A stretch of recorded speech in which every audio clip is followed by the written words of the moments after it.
All right. Everybody all good? Sound check. Mic check, 1 2 No. 1 2. All right. All right. We got our sound check in. I hope I don't have anybody muted, specifically Wesley. Uh, Just because it's my show doesn't mean you gotta mute me, man. That's crazy. hmm. All right. Hello, gentlemen. Welcome to another episode of the Dirty Controller Boys podcast. We on episode 11, baby. It's 11. Yeah, that's right. I'm pretty sure it's 11. Maybe I might be wrong. But A still. number higher than 10. That's all we know. Yeah, because we made it to 10. But anyways, who gives a shit about what number we're on? It was video game week for video games. We got Jeff Kiwi talking about video games. But we'll get to that. So how you guys doing? How's your week of video games? Not bad. Not bad. I actually finished a game that came out a little while ago. Holy shit, Wesley playing new games. What you played, Wesley? I played and finished Returnal. Oh my, really? Jesus oh Christ. no. Don't spoil. I forgot I haven't finished it. No, spoil for me. No, it's alright, don't spoil. Don't worry. It's fucking. I'm still like, what happened? What's going on?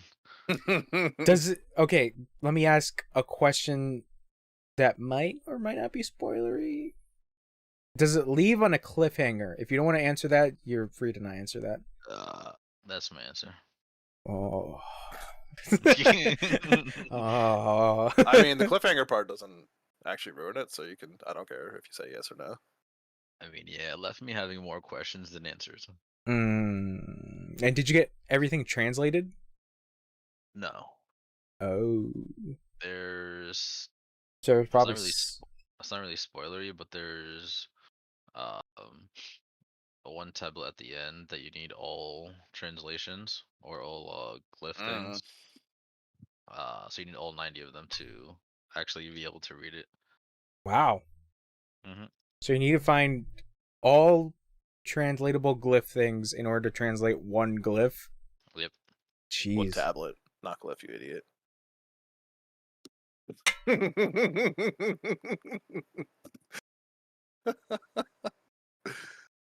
Sorry. Did you enjoy Returnal? Yeah. Okay. Moving on. Trying to get the platinum is gonna take a while though, because you need to like 100% all the weapons and like unlock all their perspective like skills and whatnot. So that's gonna take a while. So is there like weird endgame stuff then? I mean, there's a secret ending. Oh, okay. But yeah, other than that, nothing really like end gamey. Okay. How was the second half of the game? I think is a real question because we've talked about this that like the second half of the game is like kind of nutso and a little bit more difficult. Yeah, it's actually really hard. But you did it. I'm still questioning how. You did it, bro. Those stupid Leviathan things are like a pain. And Handler knows what I'm talking about because me and him were fighting them the whole entire time. Fuck. I needed Wesley to get me through a couple stages, and he's probably joined me almost in every chapter, and helped me through probably 2-3 bosses I think so far. Yeah. But we got to the water level together, and once you get in there, there's a bad guy that he will shoot purple darts at you, and if they hit, red. He'll shoot red darts at you, and if they hit, they give you malfunctions, which is super annoying because malfunctions are usually only because you pick something up. And I was just like, oh, cool. Now this is like another aspect you're going to have to like figure out how to dodge or not even be around, basically. Oh, God. Returnal. It's a good game. I It really is. enjoy it. It is. It's just there's a part of me that's just like I don't know if I can actually do it. Cause You how? beat fucking what's that game called? Elden Ring. So I don't know what you're Yeah, talking about. but Elden Ring is not punishing because that was the thing that I'm starting to think of. Like, why can I beat the Souls games, but this game in particular is like I find it more difficult, and it's because of the fact that like if you die, you lose all of it. While with like Elden Ring and a bunch of Souls games, you're not losing all your equipment; you're just losing currency. So, Yeah, fair. so You did beat everything before us though. Like you made it further than everyone, faster. Wesley. Hmm? Are you talking about like me or like what? No, I'm talking about Jones. Jones made it to like spot 3 before I could get into spot 1. Oh yeah, that's right. And then I gave back Oh, yeah. I gave back the copy to Wesley because it was his. Yeah, I was literally asking you for strats because I couldn't figure out how to get through the first boss. I was just like, just do it. That's basically my strat. Just do it. Yeah, yeah. That's the thing is that like maybe I might pick it up like once it's like really cheap, but I mean, do you want to borrow it again? Cause I was gonna say you just beat it, so you might as well just comment up him again. like I'm thinking about it. I'm like, I don't know if I could do it. It'd just be gathering dust to get up in the side. like you take fucking to Returnal, I borrow Elden Ring. You know, win-win. No. Oh, yeah. No, it's Elden Ring's trash, man. Don't play that game. yeah. Don't play it so I can keep it. It's so bad, so good, but so bad. Yeah, Elden Ring is like super fun. I'm just going through like another playthrough of it. So, in case, well, the DLC shit, I'm pretty sure it's not gonna happen for like a year or two, but I kind of fucked myself over because I beat the game like 4 times, so I'm like new game plus 4. Oh yeah. So I don't want to do the DLC on new game plus 4. So that's why I'm doing like another playthrough, so I have more of a clean slate. Yeah, congratulations, Wesley. You beat a very tough game that a lot of gamers would have been like, no, do not touch. Congrats. Yeah, it's like super fun though.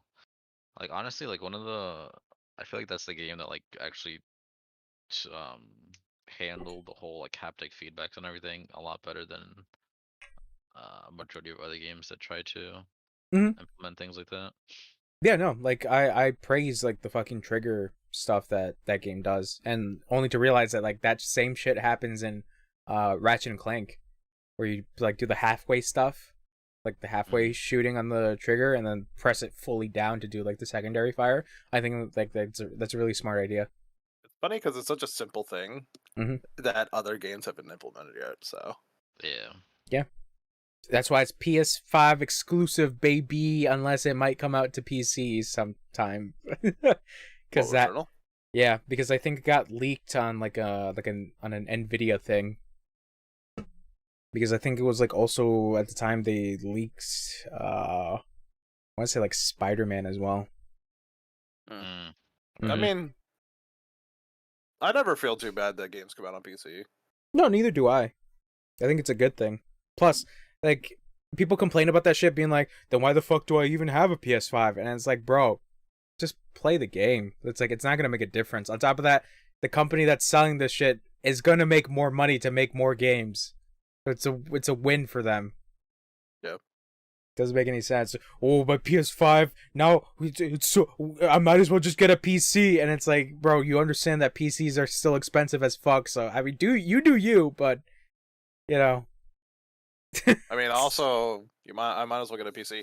Saying something like that when an exclusive game comes to PC, is like, you're not getting the day one exclusives on PC. You're getting them years after they've been out. Yeah. So Yeah, exactly. Yeah, but people were fucking you stupid. have a console because you were getting exclusive content for a limited time. Same thing with Xbox. Almost every game that Xbox puts out is on PC immediately. So yeah. I'm glad. whatever. Well, yeah, because in my perspective, I'm glad at the fact that like Microsoft and Sony are both realizing the potential of putting stuff on PC. obviously for it to sell and to realize that like, you know, their franchises are not just stuck on consoles. Like there are people in the PC market that do really like these games and do really want to try them out. Yeah. So, So like right now is the peak time to sell games on PC because so many people are into gaming on PC. yeah, Like, 10 years ago, people weren't really doing it. I mean, yeah, there was a there were group, people but playing. it wasn't Yeah. like as huge, right? Yeah, it wasn't super And crazy. definitely when we were kids, like the most minimum amount of PC gaming was happening. Oh yeah, Yeah, all I knew from PC gaming was RuneScape. literally. It was RuneScape, fun, bro. I'm like, wow. Yeah, RuneScape and Wait, WoW. wait. Neopets. No? Yes. Oh, yeah, Yes. that's I remember Neopets. Yeah. Neopets, Club Penguin. Yeah. I remember I watched that video by people make games where they talk about how like Neopets ended up in the hands of Scientology for a little bit. But I don't remember the whole thing. I don't remember if I watched the whole video, but yeah, I remember seeing that and I was just like, what the fuck happened to Neopets? So much. Tom Cruise crossed Neopets. So yeah. Anything else with your week, Wesley?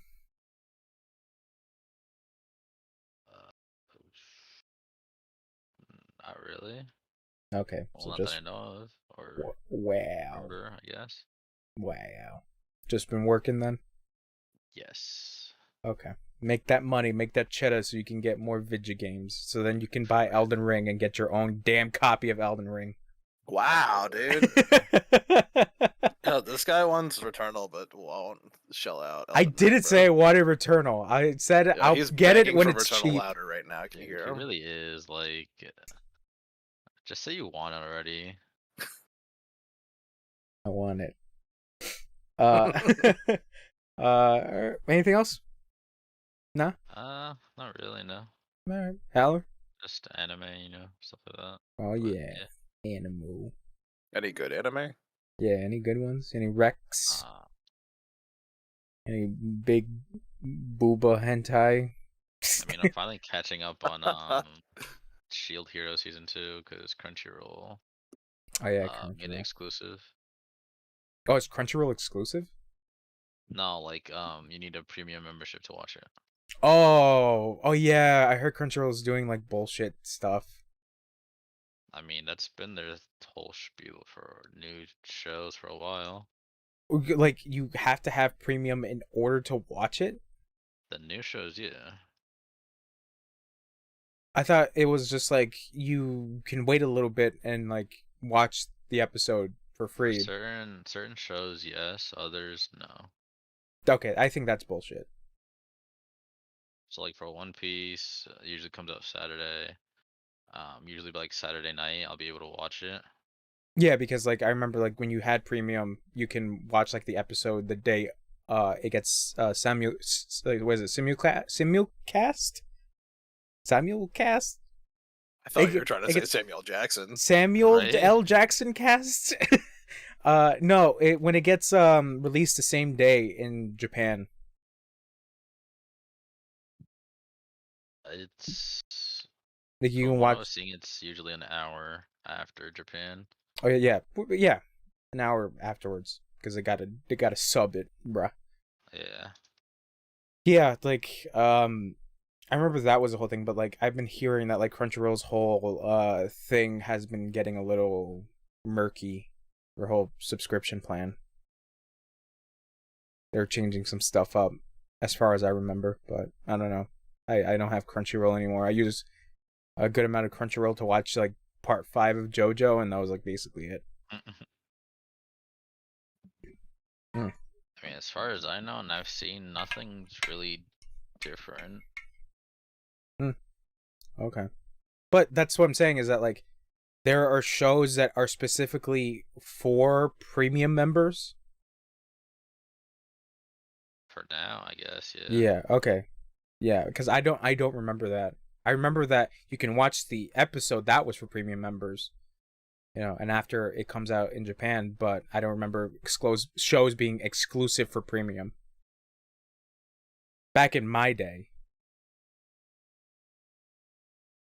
Back in your day of like yesteryear. Yeah. Like a year or two ago. Yeah, I don't know. I don't know. Anyways. So you watch anime. Alright.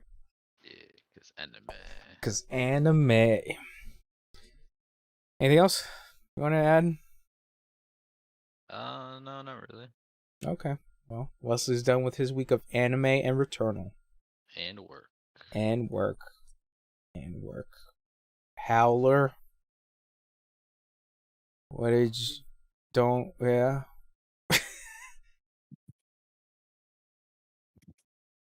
I played Uncharted, the Lost Legacy. It's pretty bad. I enjoyed it, but okay. It makes me miss Nathan Drake. He's dead. All right. He's not dead. So he's rolling in his grave. All right. He's retired with his child and wife. Yeah, yeah, he became family man. I don't know. They like talk shit on him in it, and I was just like, that's weird. Like Drake isn't a bad guy. Why are they considering him like a negative person? Because they're thieves, bro. Thieves be shitting on each other. Well, the one girl's not a thief. What is her name? I don't know. Oh god, yeah, I forget her name. Nadine, I think it is. Yeah. Wow. Yeah. Yep.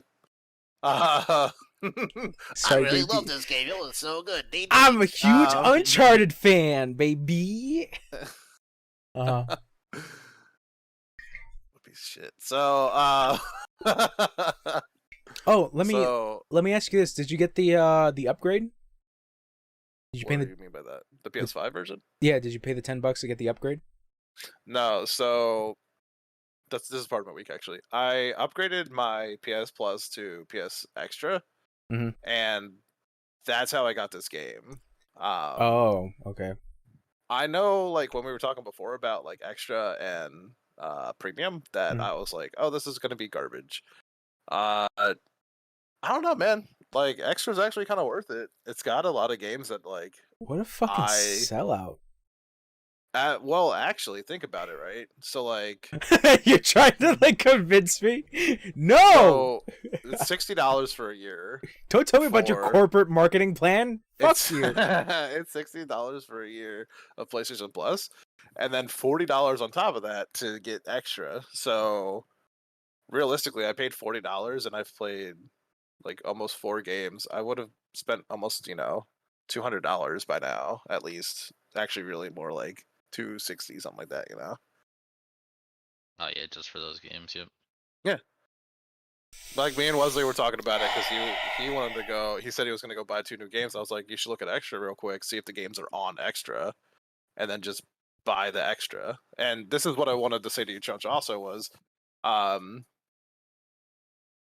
you don't have to pay the $40 if you already have PS Plus right now.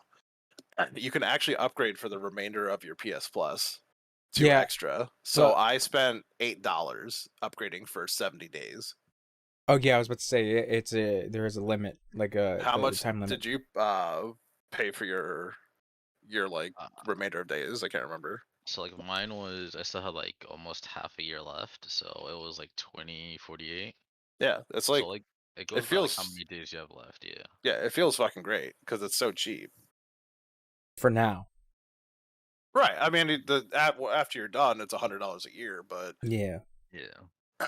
I mean, I said this to Wesley already. Like, if within the 70 days, like I beat the games that I already wanted to play and they don't add anything new, I'm not upgrading again. I'm one and done. All right, that's fair. Yeah, cause I was wondering about that. So I'm assuming on the version you're playing is just the PS4 version of Lost Legacy. Yeah, I'm not sure if they're the PS5 version on there. I didn't really go looking, but I'm okay with playing what I'm playing. Okay, no, because like if you have the physical version of Lost Legacy, physical digital versions of Lost Legacy or Uncharted 4, you can upgrade it to the PS5 versions for like $10. So that's why I was curious if you're playing the PS5 version. But They did that for sorry, like Mailman Sim. what? The $10 to upgrade to PS5. Oh, Death Stranding, you mean? Yeah. Mailman Sim. Well, you can. That's the PS5 version is on extra for that as well. Yep. Oh yeah. So Um, is Ghost of Tsushima as well? Yep. Yeah. And Demon Souls. Okay. Yeah. All games that I own, baby, because I So- care about developers. Uh-huh. So one of the things I noticed on extra that I wasn't like super jazzed about was some of the games on extra, or most of the games on extra, are PS5 game, like not a lot of them, but there's PS5 games that you can't play on PS4, and to play the PS4 versions, it actually wants you to have premium, which is like fucking dumb to me. Dude, it's weird as shit. That's weird. You can actually go look at it, man. Like when you get a chance, you should. Okay, yeah, I'll give that a chance. Yeah, that's weird.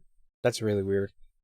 Like I said, this is my whole issue with that whole service plan is that like in order to go back, you got to pay more. Yeah. Yeah, it's weird.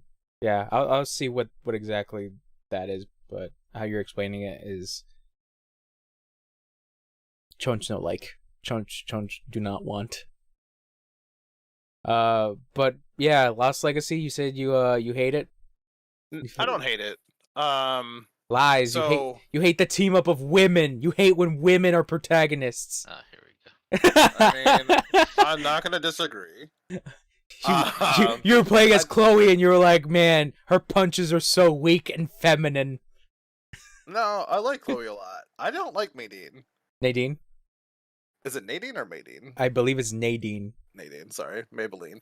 I don't like Nadine. I think I like her more at the end than I did in the beginning, of course. Like she developed obviously through like, character development and stuff. But one of the things that I don't like definitely is the fucking AI with her.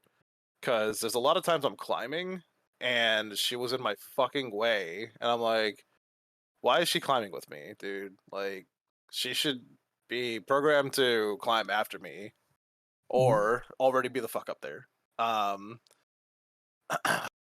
The other part of the AI I didn't like was sometimes she'll just do whatever I'm supposed to do at the time. Like, if I'm supposed to use the car to break a wall down, I'll attach the hitch, and there's 3 walls you have to do that to.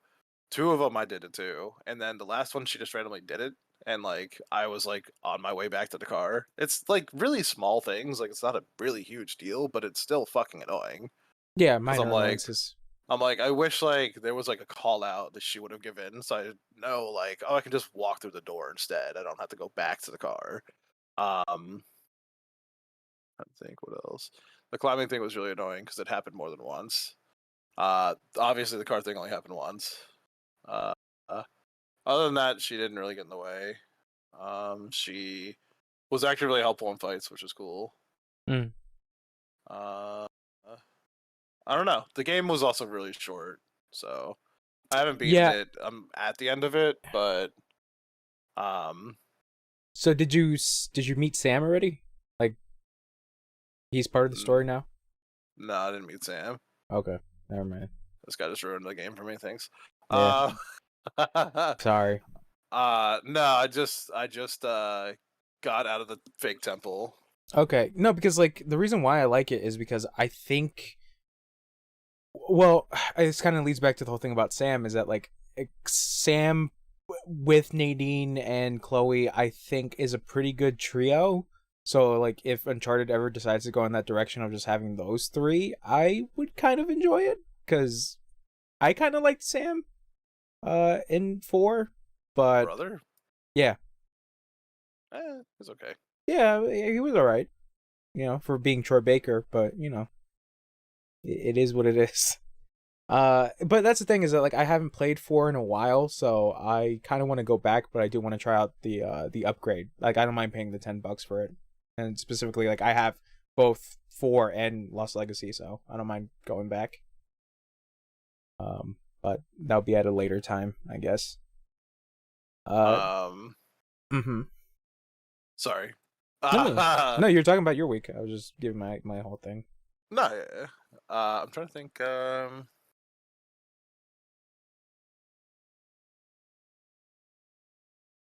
Yeah, I don't know. The rest of like reasoning why I don't really like it is like it's just a small map and like one big circle. It felt small. It didn't feel. There were no real big like scenes so far that like as far as like Uncharted has usually where it's like, you know, Drake falling off of a train, having to climb up a train, cinematic-y type of things. Mhm. I guess the one thing that did happen was when they're in the fake city and they it falls apart and you gotta climb to the top. But it didn't feel as grand. Yeah, It feels kind of like a lesser version of Uncharted. And honestly, man, like I know you're joking about like hating female protagonists and stuff, but like I mean, making choose your words carefully. making a worse Uncharted with, you know, 2 female protagonists is doing an injustice at that point for those protagonists, right? Yeah, Because I like it's not Chloe. as like on scale with what you made before. So Yeah, but like the whole thing with Lost Legacy is that like it's not trying to be Uncharted 5. It was initially planned to be Uncharted expansion because that was the whole thing with 4 was that like they were planning to do like a small expansion, but it became its own thing at the end. Obviously, it's not going to be grand Wesley and huge. did tell me this. What? Wesley said this yesterday to me. Yeah. Because you didn't believe it was supposed to be part of Uncharted 4. No, I just didn't know. Oh. But Now you know. Yeah, because it wasn't the developers even said that like it's not trying to be like the next Uncharted. It's just it was a story that they wanted to do, and it got too, I wouldn't say too huge, but it just got to a point where they were like, oh, we just might release it as its own separate thing. yeah, I wish they would have just added more to it Yeah. and made it bigger. Yeah, but then it would have been I- like Uncharted 5 featuring Chloe. which is fine. Okay. I But like they- Chloe. I think she's a great character. Yeah.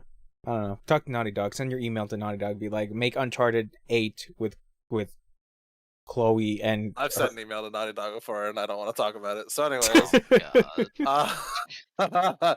and it's not about Uncharted. Mm. So, Mm. so anyways, Mm-hmm.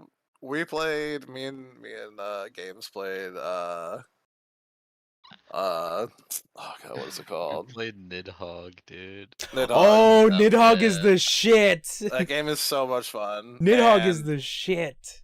I remember when me and him were talking about playing Nidhogg back on the PC.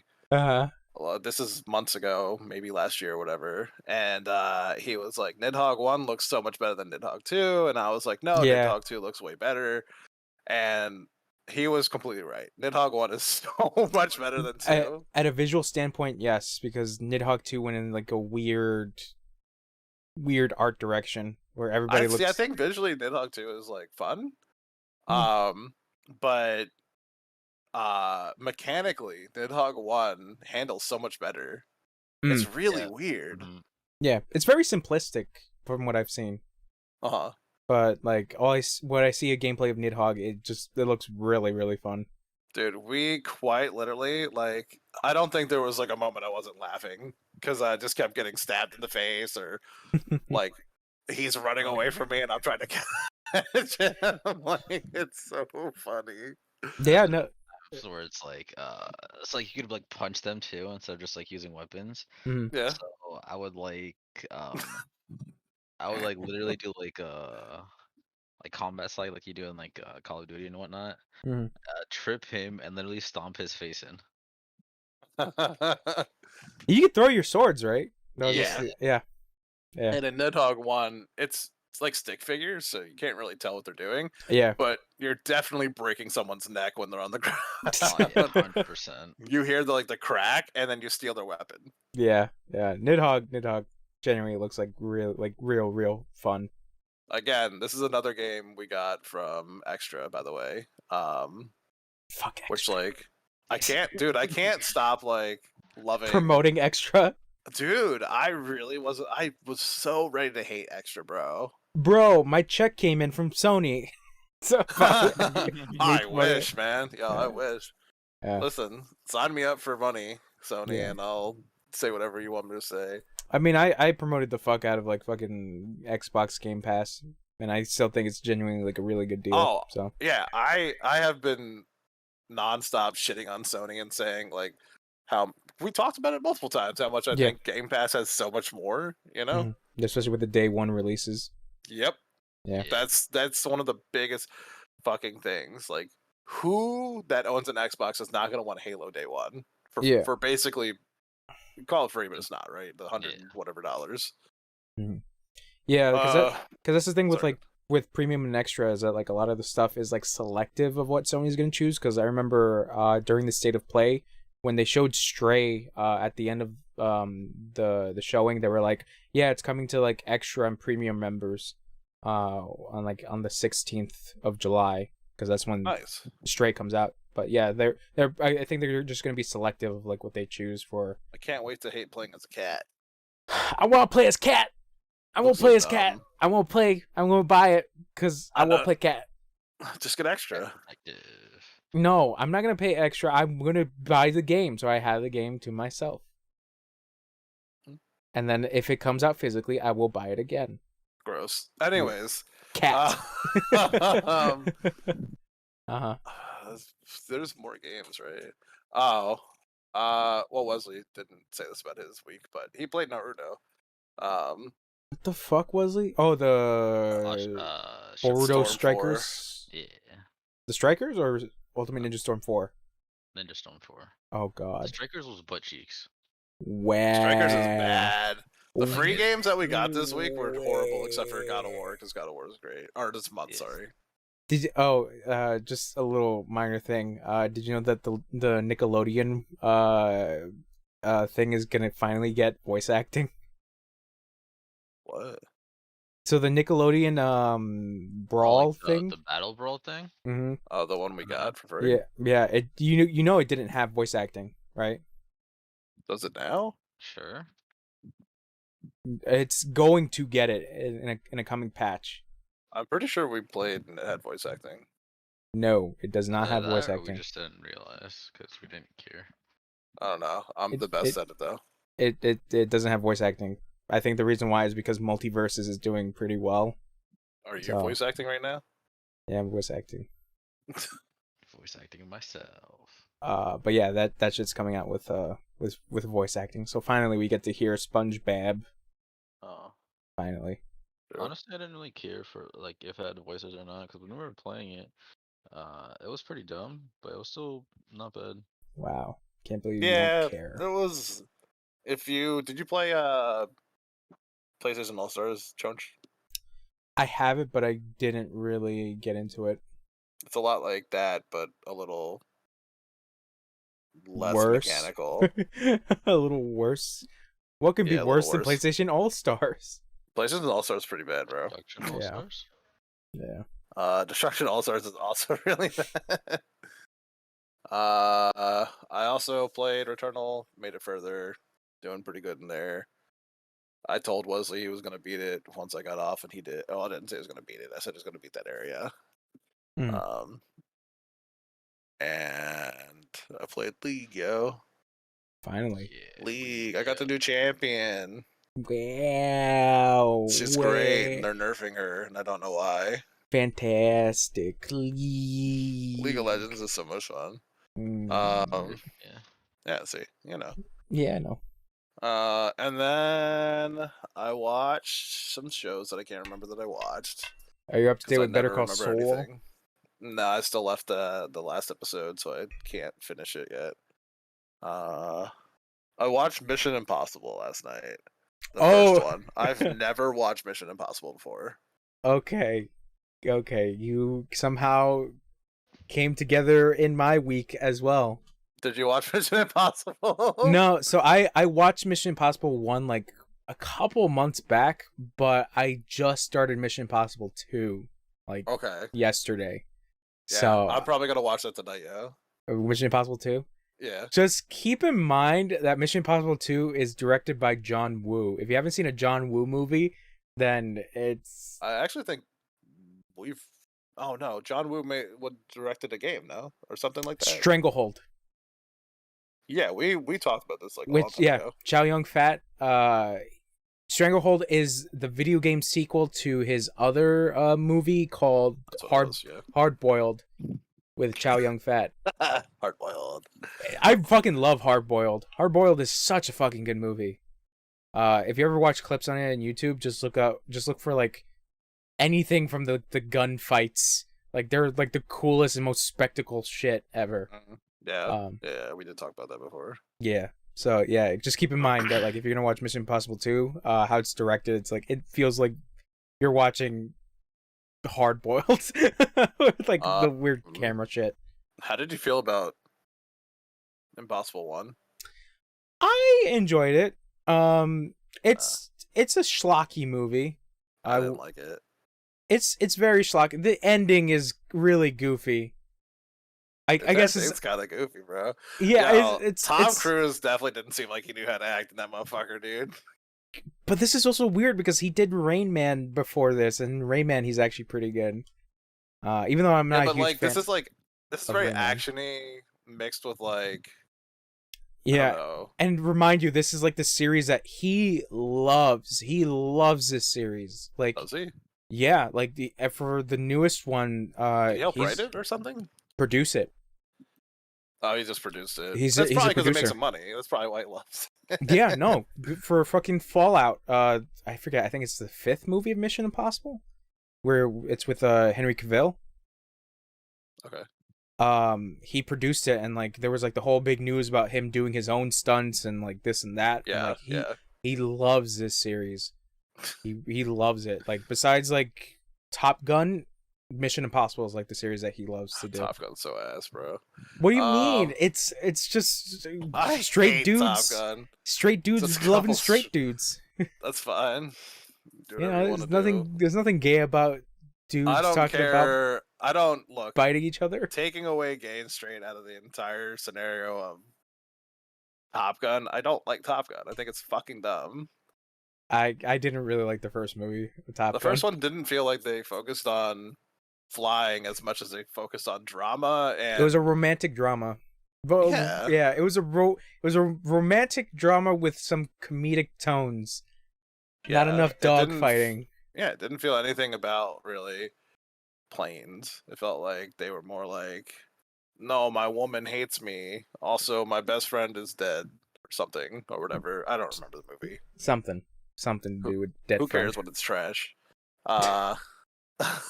Mission Impossible, like, I don't know. The first one, hopefully they get better, because the first one, like, I'd say 1 or 2 stars, bro.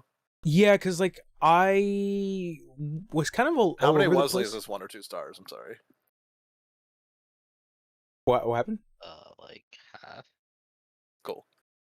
Oh, okay. I didn't know what it was on the Wesley scale. My bad. What, Mission Impossible 1? Yeah, that's half a Wesley. Okay. No, because like my whole thing with Mission Impossible is that like I was kind of all over the place with it, because I remember watching, I want to say Ghost Protocol. What I think it was called the 4th one. Oh, the future tits, yeah. Hold on a second. I know what you're talking about. Is it Ghost Protocol? I don't remember. The names get kind of confusing after a while. They do. Because there was also like Rogue Nation, I think was another one. Or is Rogue... No, was Fallout 6? Shit, I don't remember. Hold on. Time to do some research. Ghost Protocol was the 4th movie. That's the one that's kind of It goes 1, 2, 3, Protocol, Rogue Nation, then Fallout. Fallout was 6, okay. then whatever the fuck is happening in 2023. Yeah, that's the next Mission Impossible movie. It's They're called already playing Dead an eighth. Reckoning Part 1. Oh, okay. And then the 8th one is going to be 2020. Holy shit, they have this shit planned out till 2024. I'm telling you, fucking Tom Cruise pours his fucking money into this shit. So what do you Because expect? people keep watching it. People love Tom Cruise, and I don't get it. To be fair, Fallout was actually pretty good. Like, I had no context of like any of the other Mission Impossible movies, but like as its own movie, it's actually genuinely like pretty good. Like as an action movie. You know what Tom Cruise's best movie was? Which one? Tropic Thunder? Yeah, okay.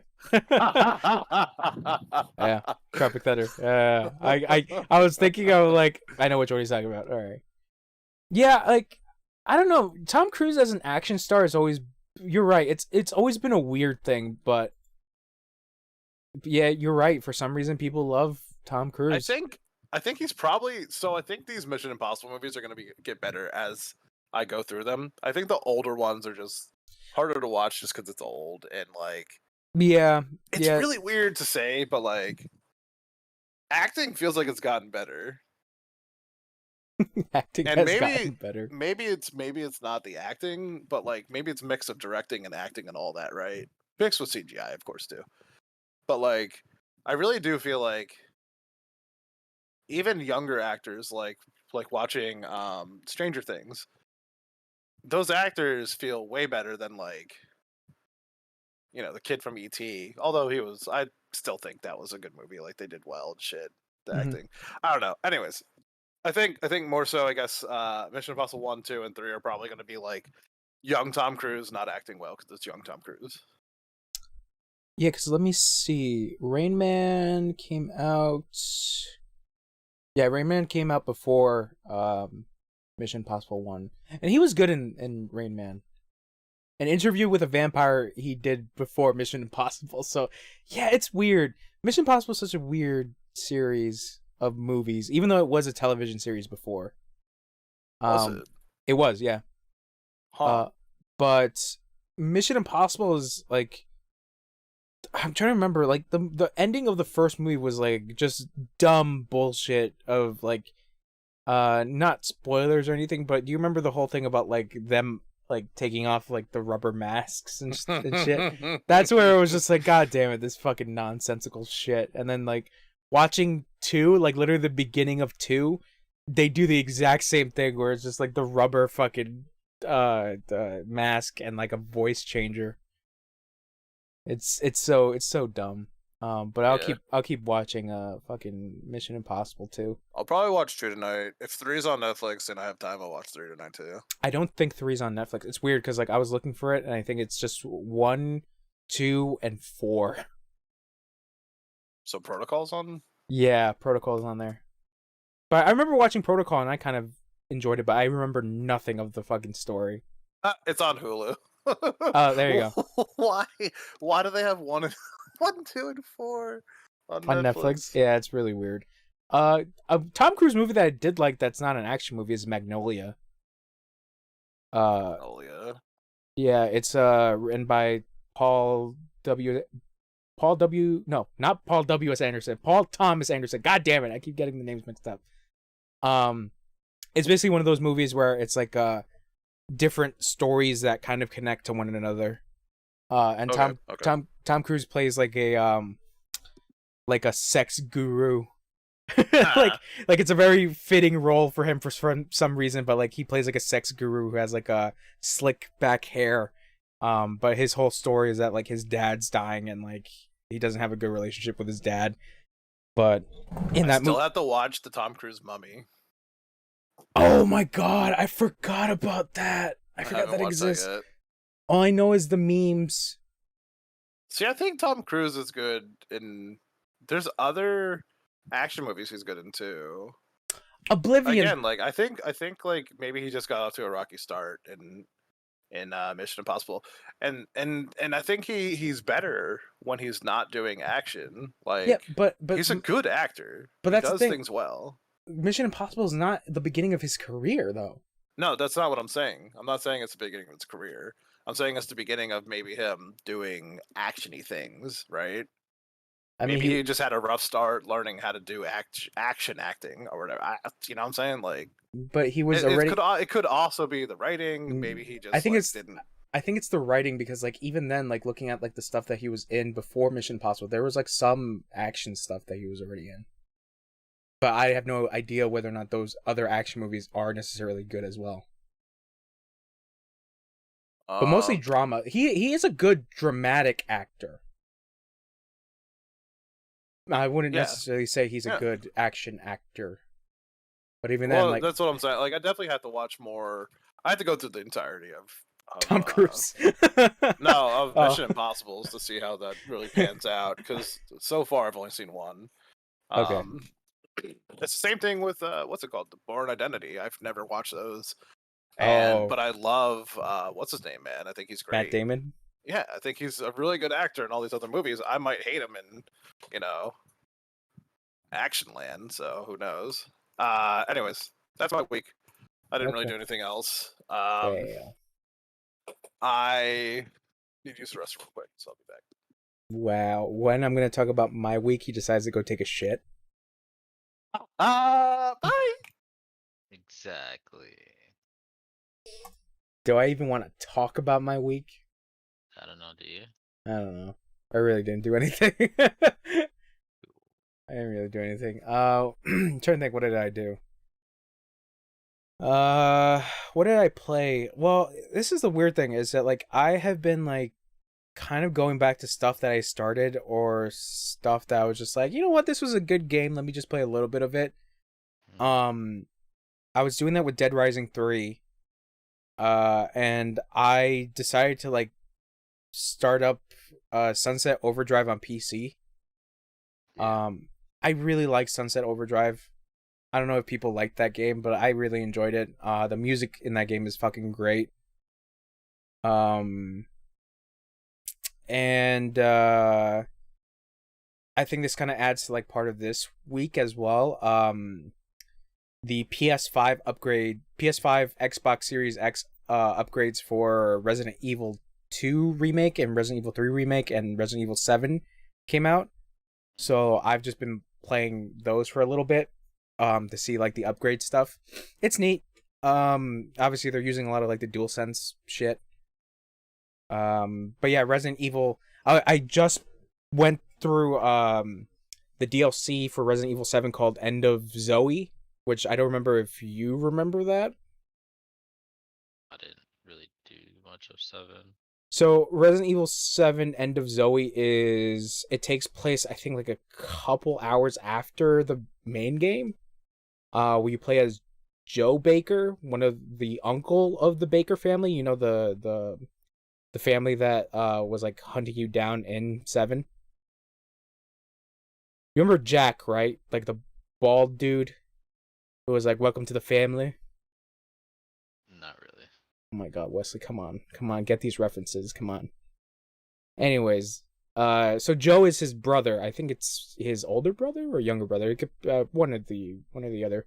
But what makes that DLC super fun is at the beginning you don't have any weapons. You use your fists, so you punch the fucking enemies. Mm-hmm. So it's genuinely like super super fun, and it's really good. Right now I'm trying to go through with it again on the harder difficulty known as, I think, Joe Must Die. So that has been a trip because it's just like, Jesus Christ. It is pretty tough, but yeah, I'm kind of enjoying it.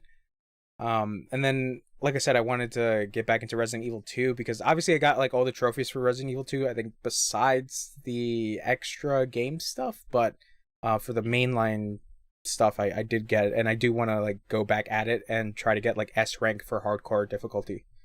So that should be a good old time. And then 3 I played on my PC, but I do have it on my console, so I was just like, yeah, might as well do another replay of 3.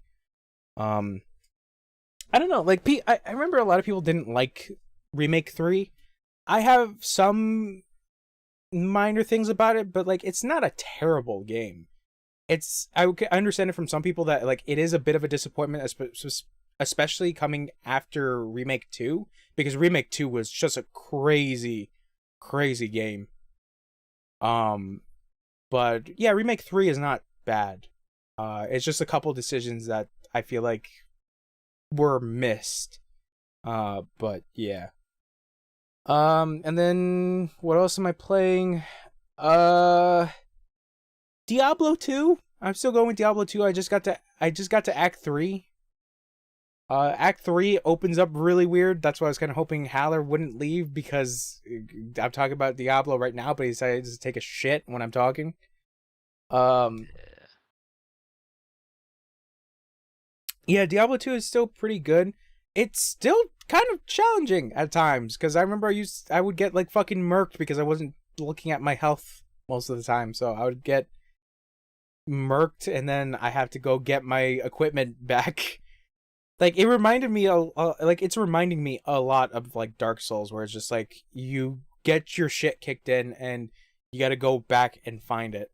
Like the end of Act 2, you fight a boss called Duriel, I believe, and this fucking boss was like wailing me, and I somehow beat him. But like, I was like, man, like, was I supposed to grind for a little bit, because this motherfucker's tough. But yeah, I'm in Act 3 right now of Diablo 2, and Act 3 is starting off really weird, because you essentially have a quest to do, but it doesn't necessarily point you to anything. And when you go into like the little area to like fight enemies, you just come up, you basically find a like little figurine, and then you bring it back to camp. And then at camp, you basically have to go back and forth between characters being like, yeah, let me trade you for this, I'll trade you this, I'll get this. And then right now I'm at a point where it's just like, the thing that you just got, that you gave to someone that's like taking a look at it, is like telling you, oh, come back later, I'll tell you what's in the thing that you got. So, yeah. I mean, but other than that, Diablo 2 is still pretty good. I'm trying to think, anything else I played? No, I've just been revisiting things. I've been like trying to think about like if I should start anything new. I was taking into consideration about like actually starting up Persona 5 Royal. But that's going to be something that we're going to be talking about, obviously. In our week, or not our week, in our game news. Yeah. But yeah, as for video games, not anything too crazy. What I've been consuming in other medias, I just finished listening to the audiobook of American Gods by Neil Gaiman. So I kind of did a deep dive on this. So if you don't know what American Gods is, it's a book that a lot of people either like or don't like from Neil Gaiman. And I've only listened to like one book by him, which was Norse Mythology, which is the book that I really enjoy. So for American Gods, it's a really neat concept. Just basically to give you like the rundown, it's like, what if the gods from olden times were here in America, and the reason why they're here is because when immigrants started to come from other lands to the New World, they brought their own gods with them. So essentially, your driving character is this guy by the name of Shadow Moon, and you're trying to understand as to like why Shadow is the protagonist of this whole thing. And throughout the course of Shadow's journey, you start to understand that like the old gods are starting to get killed off by the newer gods of America. For example, the god of media essentially being the god of like the TV world, because when you understand it in a concept, people praise and worship TV, you know. There's also the god of like computers. I don't remember the specific name, but like this fucking character that is like supposed to be the god of like the internet, because people are on the internet and the faith of the internet and like the stock markets of like online digital shit. It's a very interesting concept overall. As for the story, it's weird because I enjoyed some aspects of it. I obviously really like the concept, but when you listen to the story, it just kind of becomes a mess because even in the prologue, Neil Gaiman kind of talks to the reader, telling you that, like, yeah, people didn't really like this book when it came out, because I was reading like the 10th anniversary edition. So in his prologue, he was like, yeah, people didn't really like this book, and like even Neil Gaiman went back and like revised some stuff and like edited some things, but like either to benefit the book or just for like certain things that I wanted to change because I felt like it needed to be changed. So he did include a couple things into this edition that I was listening to.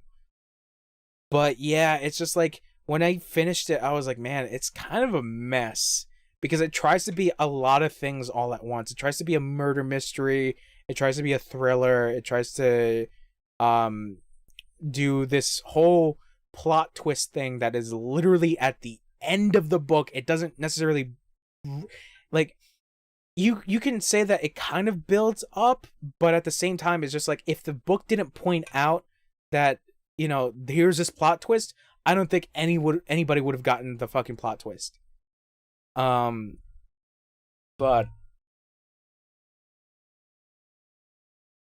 yeah, it just became this whole thing, and like even with the murder mystery stuff, I was like, oh, they literally solve it at the ass end of the book. Yeah. Because it became this whole thing that I completely forgot about because it was like in the middle of the book.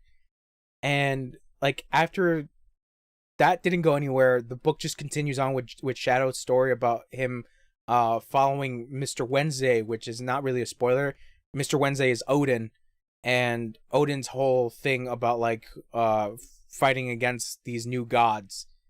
And like I said, like literally at the ass end of the book, Shadow realizes who's been murdering these young children over at this like little small town he was staying at. Yeah, it's goofy. It's very goofy. Would I recommend it to people? I don't know, man. Like, it's one of those stories where it's just like, I feel like if I were to recommend it, I think people would probably dislike it. Yeah. And it's pretty long too, so it's just like you invest a lot of time into it, and you know, for it to be kind of a mess, it's just like Not really worth it. yeah. And then, so like I said, the reason why I was interested in it was because it became a TV series on Stars TV. Oh, One of Spy. Yeah. So it became a television series, and I was looking at like where the TV series is at, and apparently they canceled the fourth season. And I was reading where like the third season ends, and obviously they're changing a couple things from the book, but they're trying to keep like the same narrative. Oh Yeah. god. But how people were explaining was that like they're basically near the end of the book if they were to do a season 4. So right now, like the main actor that plays Shadow is like not asking, but like he's posting up like hashtags and stuff on Twitter, being like, you know, bring back American Gods as either like a movie or as season 4 or something like that. Mhm. Which I'm like, yeah, I guess. But even then, like I've been seeing like a mess with like the production of the show, where like some people either didn't get hired because of their contract agreement, or like some people like doing other things, so they had to recast people, so it just became like this kind of like mess as well. And I'm reading this and I'm like, you know what, this is kind of fitting for American Gods. it having like a weird production mess and the story being a mess kind of fits. So yeah, American Gods is a thing. And so yeah, I finished that, and the reason why I wanted to finish that was because I was gonna start, and I have started reading the Diablo book, the first book for the Sin War trilogy. I just finished chapter 1. Like, it's not really anything too crazy that's happening in chapter 1, but I'm trying to do like a chapter a night. Trying to, is a key word. How you keeping up with it? Yeah. Yeah. Promising. What happened? No, your didn't sound promising. Yeah, that's the thing, is that like I'm trying to read a chapter a night, but it's just like one of those things where, like I said, like, ooh, video game that I played already, let me replay it again. Oh, So, yeah. so yeah. But yeah, not anything too crazy happens in like chapter 1 of that book. And on top of that, I think me and Howard discussed this, is like those books in particular are very slow with their build up. And even then, like looking at like Amazon reviews for the book, people were like complaining about how slow the book moves. But it's just it's just really world building at that point, and character building. So I don't know, but yeah, I'll continue reading it. And a movie that I watched besides watching a little bit of Mission Impossible 2, I finally saw The Revenant with Leonardo DiCaprio. I'll have to watch that. Bro, I can understand why that movie was going for a lot of awards, because that is genuinely a really good fucking movie. Wasn't that the one where he like cuts open the moose or something and like sleeps in it? Or the bear or whatever? Horse. He sleeps in a horse. But he fights a bear. Yeah. Yeah, that was the whole thing everybody was talking about, like him fighting that bear. But man, that bear fucks him up. I mean, I would imagine, because it's a fucking bear, so it's like... Dude, like, it was like 20 minutes into the movie, and I'm like, I wonder when the bear thing happens, and like 20 minutes in, and like bear appears. They're like, hey, you wanted that bear? And well, there you go. It's a long scene of just Leonardo DiCaprio getting fucked up by this bear. And basically, that's the whole... do you want me to talk about the plot of the movie? I mean, if you want, yeah. Do you care about spoilers or anything? Not really. Okay, when did this movie come out? Hold on. A while ago. Yeah, like I want to say 2019 or 2018. Oh my god, 2015. Hey. Holy shit. Yeah, I guess some spoilers for The Revenant. So I kind of went into this movie not knowing a single thing, which I think is for the better. But obviously I'm gonna ruin that right now. Yeah. I don't know if I should spoil it, because it's genuinely like really, really good. It's basically a revenge movie. That's what it is. Even the title itself, what a revenant is it's like an avenging spirit of sorts. Yeah. But basically the whole plot is Leonardo DiCaprio gets fucked up by this bear, and he is essentially the guide for these pelters. Yeah, because it's like during like early colonial times / trading of like animal pelts and stuff like that. Yeah, those were like prize. Yes. Yeah. Yeah. So traders and stuff like that, and like it obviously takes place in America, and like I want to say like I forget where. Like, yeah, I don't remember the exact location of where the location is, but it's very cold. That's one of the big things of that movie. It's like everybody is cold. Mm-hmm. But basically it is a revenge movie. So yeah, Leonardo DiCaprio gets fucked up. He has a son in this movie who is half Native American, and basically something happens to his son due to Tom Hardy's character, who plays essentially the villain of the movie. And Leonardo DiCaprio goes after him and chases him down. And it's like one of these movies where like you watch it and you're like, you can feel the cold and you can feel this movie in a way, because it's like, god damn, like a lot of like the landscape shots are like beautiful, of like looking at like the snow-covered mountains and like the deep forests and stuff like that of America, and it's just like, man, this is probably not America. This is probably a different location. But as it's like story, I really enjoyed it, because like it's essentially like Leonardo DiCaprio overcoming a lot of bullshit and a lot of like bad things that happened to him. And getting into his revenge essentially. And then Tom Hardy is just like, speaking of like really good actors, Tom Hardy is just a really good fucking actor. And he like, that's the thing, is that like he does like villain roles so well.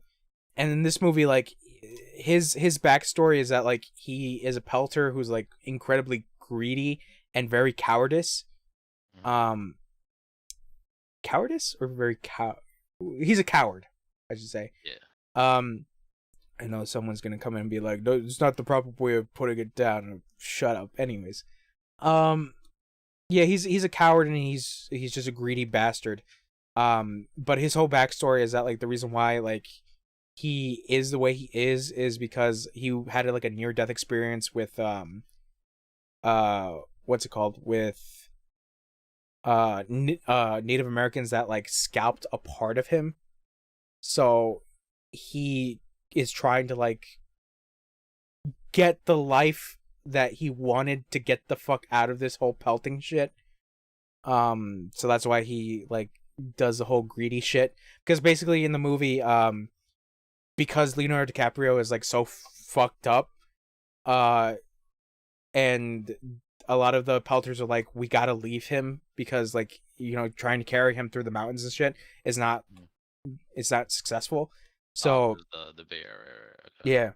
So the captain of the group is like, all right, he's like, I'm gonna need men to stay behind with Leonardo DiCaprio's character, and when the time of death happens, give him a proper burial and then come over to where we're gonna go. So it was Leonardo DiCaprio's son in the movie, the half Native American kid, this other kid who you probably seen that has that face. Do you remember the bully from or like that weird kid from Toy Story, Sid? Yeah. So there's an actor that like people Google image being like that actor that has Sid's face. Mm-hmm. It's that actor who's playing like a young man, and Tom Hardy. And basically, Tom Hardy was the one like throughout the whole trip of them carrying Leonardo DiCaprio, being like, we got to put him down, we got to put him out of his misery, like basically trying to push the captain and be like, we got to kill him, essentially. Yeah, like accelerate his death. Yeah, we got to kill him and just be over with it. But the captain wasn't having that because Leonardo DiCaprio was helping them out the whole time with their whole tracking and like leading them across the American frontier.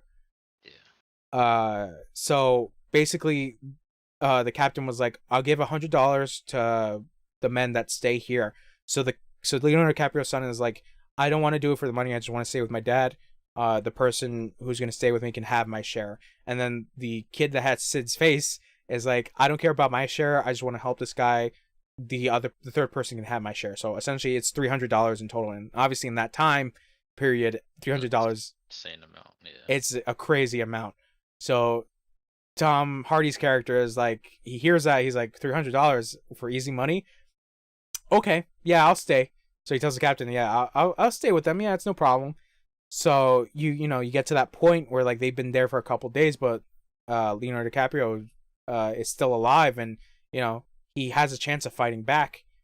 But Tom Hardy is just like, just fucking die, and he sets him up too. Like it's the most fucked up shit you can do, because Leonardo DiCaprio's character, because of him getting fucked up because of the bear got his throat, so he can't speak, so he can't say anything. So Tom Hardy goes over to him and he's like, if you blink, let me know. If you want to die, just blink.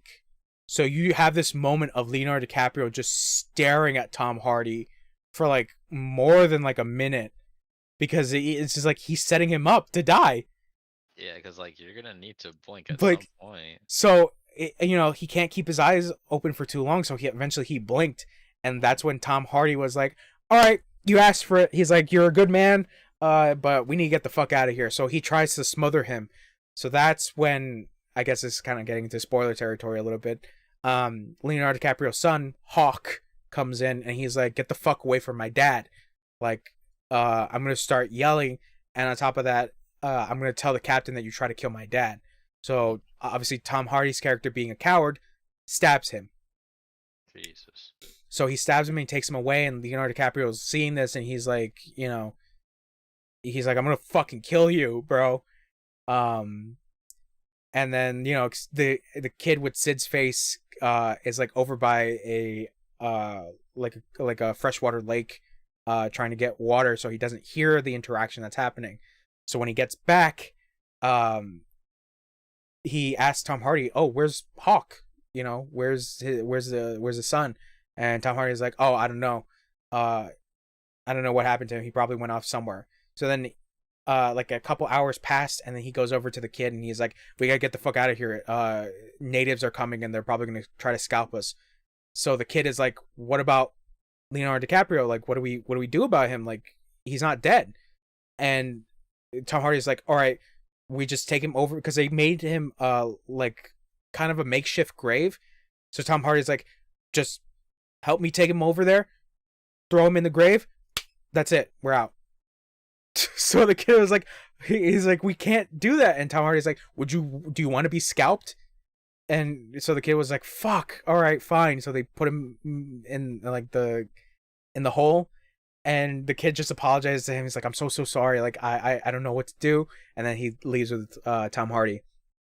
So basically, yeah. So basically, Leonardo DiCaprio just like crawls out of the hole, and eventually he finds where Tom Hardy left his son's body. Like I said, it's genuinely a really good movie, because like I said, like the landscape shots, everything, the story, like even though it's a revenge story, it's very, very simple. It's done really well, and you can understand the people's motives for like what they did. Yeah, I would say it's a huge recommendation. Like I watched it on Amazon, because like Amazon has this thing now called Freevee, which is their version of like movies with ads. So I watched it on there, and it was always goofy where like I'm watching this like really intense scene, and then a commercial for like a Ford truck appears. Oh my god. Like it's stupid shit like that. But yeah, The Revenant, really, really good movie. But other than that, I haven't really watched anything else. I'm back. Wow, I am at the end of my week, and this motherfucker took a half-hour shit. Good week. Huh? Good week. Yeah, it was a good week. I was talking about The Revenant, with that Leonardo DiCaps. I haven't seen it. It's really good. I was giving a little bit of some minor spoilers, but like He said the whole story. Yeah, it basically says what the plot is. It's a revenge movie. Yeah. And then I talked about Diablo for a little bit, but you weren't here, so we're not going to talk about it anymore. Wait, you talked about what? I talked about Diablo. Let's go back over that one. No, because you went to go take your hour shit, and I was here like, man, can't believe you went to go take a shit while I was about to talk about Diablo. I see how it is. Yeah. You should. I'm glad you see. So yeah. I watched Mission Impossible 2, and that was basically it. That was it for my week. Moving on. Anything else? You guys? I forgot to mention I am playing Mailman Sim again. Death Stranding? Yeah. Did you get the director's cut? For free on the extra. Oh yeah. That's right, you're an extra. Okay, yeah. I still have to play the extra stuff that came with a director's cut. One of my you get like the deluxe edition, or just the standard directors? I don't remember. Because like when I was looking on the store, trying to see like the difference between the base game and the director's cut, it was just the game is PS5 and one's PS4. I don't remember. I know I have the director's cut, and the director's cut does have the additional shit. So I don't know. I don't know what you wanted to say, bruh. But my current mission is to make it to Mountain, not City. Yeah, bro. Man, it's one of those games where I'm just like, I could go back to this, but I realize all my foundation shit is gone. What do you mean foundation stuff? So when you make like roads and stuff, over the course of time, the stuff begins to disintegrate and disappear. Yeah, because the timefall. Yes, but that happens real time as well. I haven't played that game since release. I mean, like, the stuff I played since launch is still there, like my roads and stuff. I would have to check. But it's one of those things that obviously you have to keep maintaining a lot of like the stuff that you built. Like obviously you know the one for the zip line, right? I just got the zip line, so I have no idea what the fuck that is. It's really useful, especially for like mountains and shit. Yeah, Mama was talking about that. Yeah. So, Mama. Yeah. Yeah, I know, because I keep forgetting how dumb these names are. Die Hard Man, Dead Man. I don't know all these names yet. Right? You need to calm down. Bro, get with the program, all right? You know Mama, but you don't know that Die Hard Man? No, I know Fragile too, so it's like... Yeah. She's fragile, but not fragile. Yeah. That's so stupid. I literally saw that to you last night too. It's so funny because like people keep talking about how like Kojima's such a genius. Like yes, okay, some of his games are pretty neat, but my god, his writing is like fucking stupid as hell. It's so. And you got Unger, fucking Mads Mikkelsen, and that whole. Yeah, Cliff Unger. Yep. Yeah, and it's just like, my god, his writing is so stupid. And people are like, oh my god, Kojima's a genius. You gotta give him his own TV series. And I'm like, don't do that. don't do that. Don't give him a movie deal or anything. Specifically anything American that he wants to do. Just make him do a Japanese movie, because even then, like, oh god, because the writing for Death Stranding is like the most Japanese shit ever. God. Yeah, I keep going, keep on keeping on, you know. Yep. Yeah, I have to start it up. I have to see if some of my stuff is still there or not. That's what I'm really curious about. But I think I started a new no, I did not. I did not start a new game. I have to check. Yeah, Death Stranding is pretty fun. I'm trying to think anything else in my week that has happened besides Diablo and the Revenant. What happened to Diablo?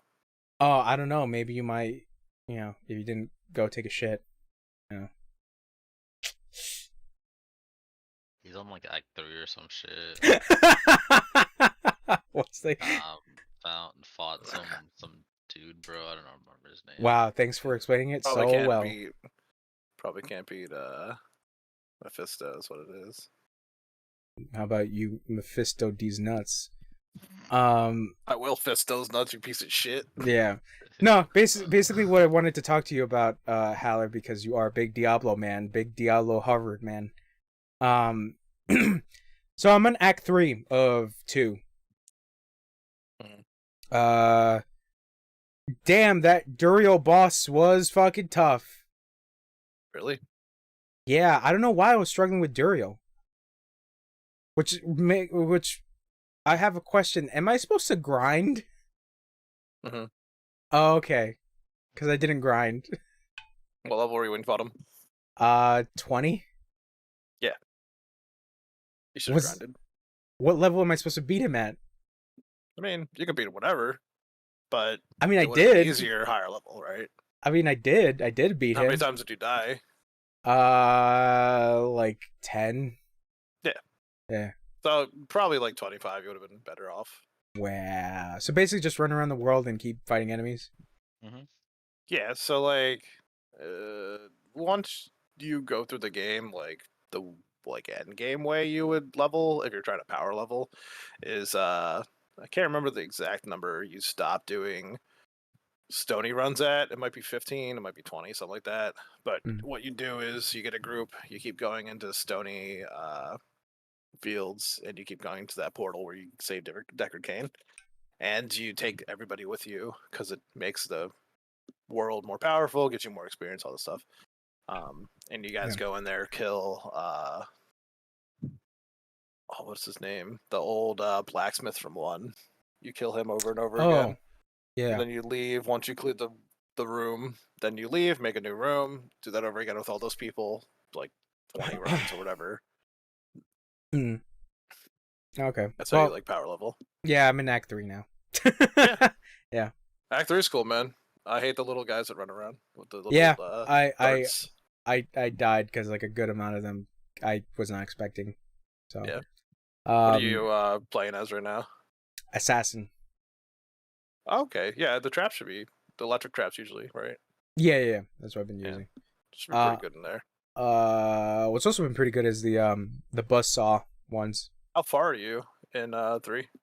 I just started Act 3. Okay.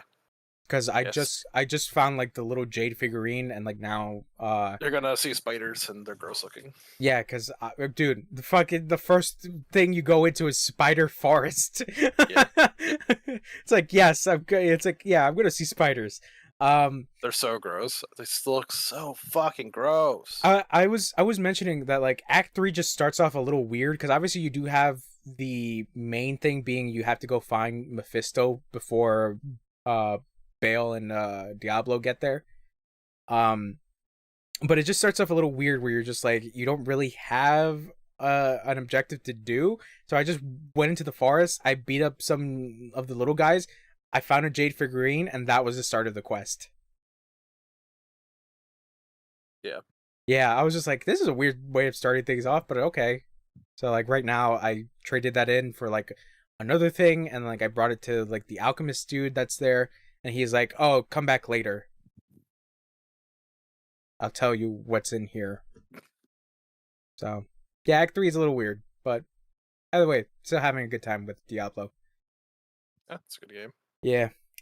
And then I was mentioning to Wesley that I was reading a book, American Gods, and I wanted to finish that, so I finished it, and now I started How's American Gods? How was that? It's a jumbled mess. Okay. You can see my review next week. Just kidding.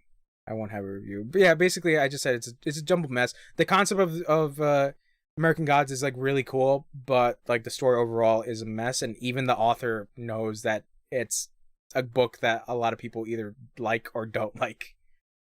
But the reason why I wanted to finish it was so I can get started on the first Sin War book.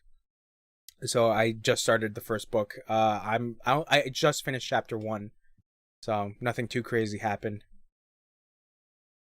But yeah, Sin War. War Sin. You started Sin Wars?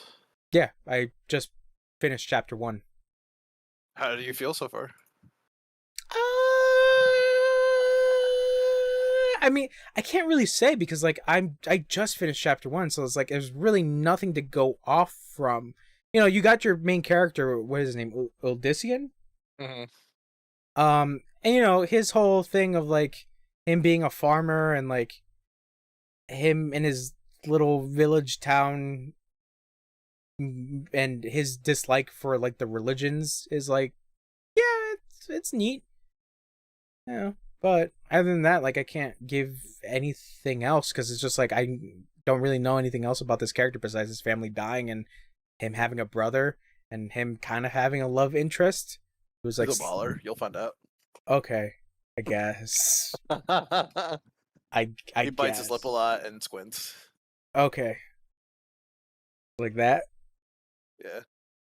Do the head shake? Girl. He's like, what you know about this Sin War? And you'll say nothing. Nah, that's you it. You know nothing, you fuck. I don't know anything. So yeah, I just finished chapter 1. I'm gonna try to read more of it, but man, I love your week so far. Great Diablo week. Good week. Yeah, week of Diablo for Chonch. Will Chunch ever go back to Diablo 1? Who knows? No. Please don't. For the sake of everybody here. For the sake of my mind. Yeah, Revenant, Diablo, some old games I've been going back to, books, and yeah, that's basically it. That's Chunch's week. So, do you guys want to take another break? What? No. Well, you went to go take a shit, bro. I was talking to Wesley. Yeah. So, you guys had a break. I'm no. All right, Wesley, we're gonna take a break. Time to go take a shit. Yo, Haller, have fun talking for 20 minutes. Yeah, All right, cool. bitch. My week was great. How was your week? Oh, my week was good too, man. Great. Lots of League of Legends. just- What'd you do? Also, lots of we're so similar. I'm gonna stop. I'm gonna stop the recording. All right. All right. Bye.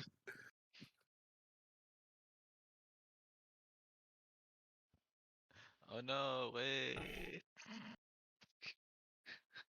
Now we're back from break. All right. So now that we all taken our breaks, I went to go make a smoothie and take my dumps. You guys ready for video games? For video game news? Video games? To play video games, yeah. Woo. Oh, now we're talking about. Okay, never mind. Sorry, fucking. This thing is delicious. What? What'd you say? I said this guy. Oh, yeah, that's better. I just feel like I could buy smoothies now from ShopRite. That smoothie place. Oh yeah, there is. Yeah, right. There is one. Oh, there's a smoothie place next to your shop, right? No, it's like inside. Oh, it's inside. What? Yeah. What is it? What is it called? Explain. It's literally just like a massive ShopRite with like a little smoothie bar inside. That's not owned by ShopRite, I don't think. Huh.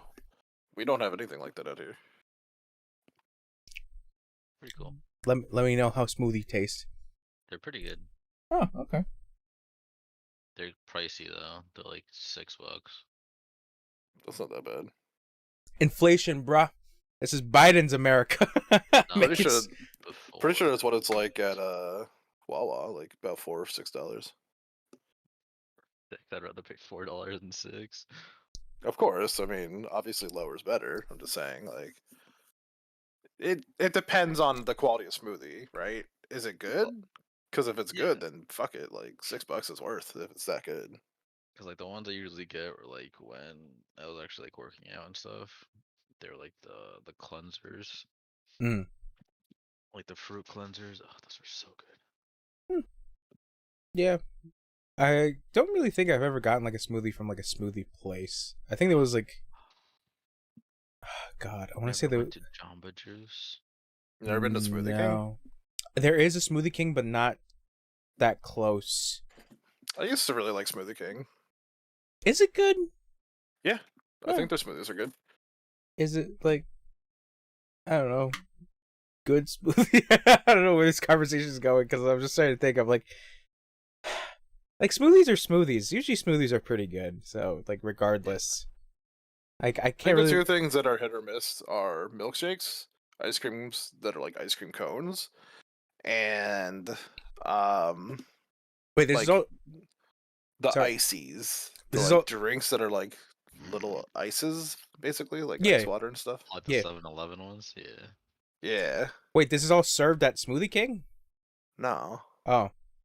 I'm saying like hit or miss in general, right? Oh. Okay. Milkshakes can be bad. Wendy's is probably like the most like in the middle one. I've been craving Wendy's soft serve for a while now. I was going to say, Dude. is it it's ice cream, right? It's just ice cream. It's Yeah. It's a milkshake. Yeah. it's a- But Well, is it's it? not a milkshake. I was going to say, should it's not milkshake. It's just ice What cream. do they call it? They call it a Frosties. frosty, but like Frosty. it's just Yeah. it's just ice It's- cream. It's basically soft serve ice cream. You suck it through a straw though, so You mean you try to suck it through a straw and fail epically? no, my neck is great, bro. I get No, that shit out. Haller has great suck. I do. Yeah. I can suck that motherfucker. He's Yeah. proud of it. Proud The sucker. best ice cream cone you can get that's like fast food is McDonald's. Or no, not McDonald's. Sorry. What is it called? Chick-fil-A, dude. So good. Oh, never had Oh, Chick-fil-A soft I've had serve. Chick-fil-A smoothies. No, Chick-fil-A ice cream cone. Chick-fil-A ice cream cone is so Yeah, good. Never had it. Never had it. And then, have you guys ever been to Sonic? No, the Sonic that was like the go-to Sonic around here closed. So that thing you were talking about, no, it's not 7-Eleven ices. That's not what I was thinking about. Those are Slurpees. There's like maybe you said gas station. Did you say gas station? No. So like I can't think of what it's called, but it's almost like it's not water, but it's like a flavor like raspberry or blueberry, and then it has like ice just mixed in it, right? But it everything, the ice, the juice, everything inside of there tastes like whatever the hell you got. So it's one of the things that like when it's hot, I fucking love these things, and this is what you can get from Sonic, and they're so good. There's no place that I found yet that serves a better one, except for like this gas station I used to have near me in Virginia. That's it. Yeah, when I used to work at Burger King, we had an icy machine. It Yeah, was either those Coke- shits are fuck. They're so good. Yeah, it was either Coke or cherry.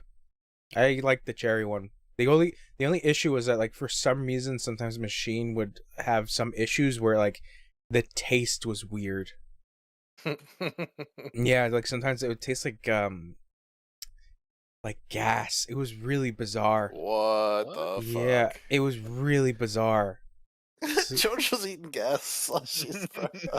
We've been getting gas slushies. That's what it's called. It's literally called a slushie. Thank Yeah, you. it's slushy. Yeah, Yeah, icy. okay. Either icy because the brand is icy with 2 e's. Right, but the place that like when you go to Sonic, it's not branded icy. It's literally just a Just slushy. slushy. That's Oh the yeah, type because of like drink. Slurpees and yeah, I get that slurp. Yeah. Slurpees are more like a snow cone to me, like a melted down snow cone. I don't know the difference. What happened, It's Wesley? thicker. Like a slushy is thinner. Okay. So apparently Sonic is doing half-price drinks and slushies all day. Today? I don't know if it's today. I just literally went on it to find this drink that I was gonna talk to you Hold on, about. I'm literally just gonna go look it up. Oh, I was I about live to. near one, so I'm gonna go if it's. I feel like I'm fucking yeah. That reminds me. I've been to a Dairy Queen. Yes, Dairy I Queen. love Dairy Queen Blizzards, bro. Yeah. That Yes, shit's so I remember that too. I was just like, Blizzies. I've never been to a Dairy Queen. So it's the first time I got a Blizzard. I didn't realize that they do that upside down thing to show you that hey, this shit is like solid as fuck. I've never been to one that's done that. So Really? Yeah. So I think that the half price and it says all day. I think that means like for a limited time, like this like summer or something. But you gotta order on the app. You're gonna be visiting your Sonic every day. No, it's like a 30-minute drive. I will go probably tomorrow though. Go scope it out. No, I'm gonna go pick up a goddamn drink, bro. Like hell yeah, dude. Goddamn son.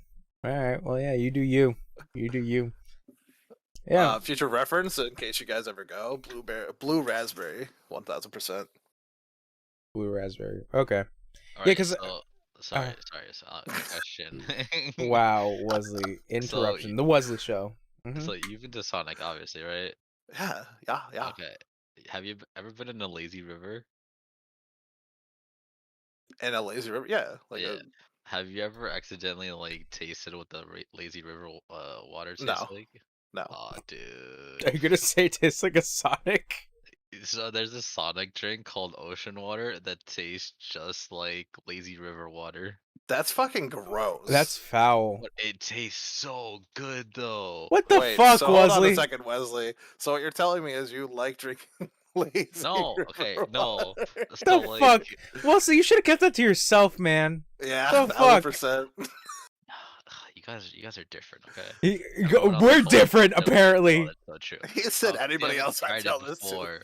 What the fuck? You haven't tried it before. It's okay. You don't know. Yeah, mean, and I'm I sure don't I'd probably intend like to. the drink. You're out of I'd the probably, loop. I'd probably like the drink, but I mean, not You should have just actual said lazy there's this. river water. I was gonna say you should have said, "Oh, there's this pretty good water that's there," and then not followed it up or even Nah, preluded it to be like, "You ever been to a lazy river? You know that river filled with other people's grossness." Do they still have this drink? Yeah. The lazy river drink. Ocean water. They have a thing called cherry limeade. That sounds really No, dope. you guys are out of the loop. It's okay. It's You're okay. out of it. I'll live. You're out of the I'll Yeah, be dude. okay. I Is got it my underneath other drinks? I'm looking at all these drinks right It's now. on sodas and Oh, ocean water. Here we go. I got my delicious smoothie over here. So coconut flavor, blue coconut flavor, ice, and Sprite. Oh, it's Sprite and coconut flavor blue. Huh. What? Weird. it tastes so good. I like coconut. You guys ever Hold on. drink coconut water? Can we go back over how it tastes like ocean water? Like he's saying it tastes like Lazy- water from a pool. Yeah, from a lazy what, river. So why? How does it taste good and remind you of that same thing? I don't know, cause like the first time I had it, I don't know why I was like, "Yo, this tastes like a like I'm in a lazy river." No, it's Hold on. It tastes like you're in a lazy river, or it tastes like the fucking water. out water of a lazy river. Yeah, so like you know when you jump in a lazy river because you're being stupid or you're like having fun or whatever, Sure. and like you dunk your head in the water. And then you take a Uh-huh. huge gulp of it, you know, Yeah, like exactly. everybody and you, else like, does. swallow the whole water, the whole entire What the fuck are you slightly talking tastes like it. How often do you swallow water in a pool? I mean, when I'm drinking it all the time, obviously. As a child, as an adult, and as a in between, I've never actually like. I'm sure I've gotten water in my mouth before and actually drank some, Hmm. but like I've never actively done it. You know what I'm saying? Like, Drink the water. I mean, it's like when you're spitting it out, obviously you're gonna taste it. I think I've told Wesley. okay. So you're saying you tasted it, you didn't drink it. I- Okay. Obviously. I Okay, thi- so I can get behind that. Like, yeah, maybe I've accidentally tasted it, but I've never actually drank it. I think I've told Wesley this story, but like back in our middle school, me and Wesley went to the same middle school. We had a Oh, pool. the pool. Oh god, that pool. So Gee. everybody knew that pool was like a fucking chemical bath that you just go into. Yeah. I remember I accidentally drank a little bit of that water and like I forget how the fuck like, it just happened. So even I was like, "Oh fuck, this is bad." So we all got out and we were all sitting in like there's a bench that was there in front of the pool. And like within like a couple minutes I just was like throwing up because I was like this fucking pool water. Like I drank all those fucking chemicals that was in there and I was just like I just go over to the side of like "Bruh." And it was bad. It was so fucking bad. Yeah. Yeah. Don't drink pool water. But I guess according to Wesley, drink the lazy river water.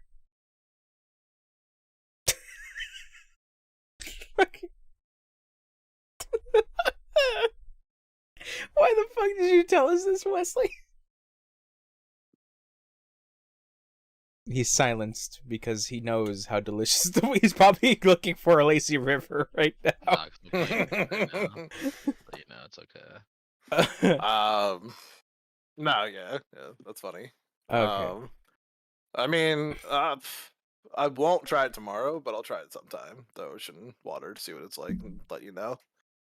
No, sure. Well, yeah, that's what it's called.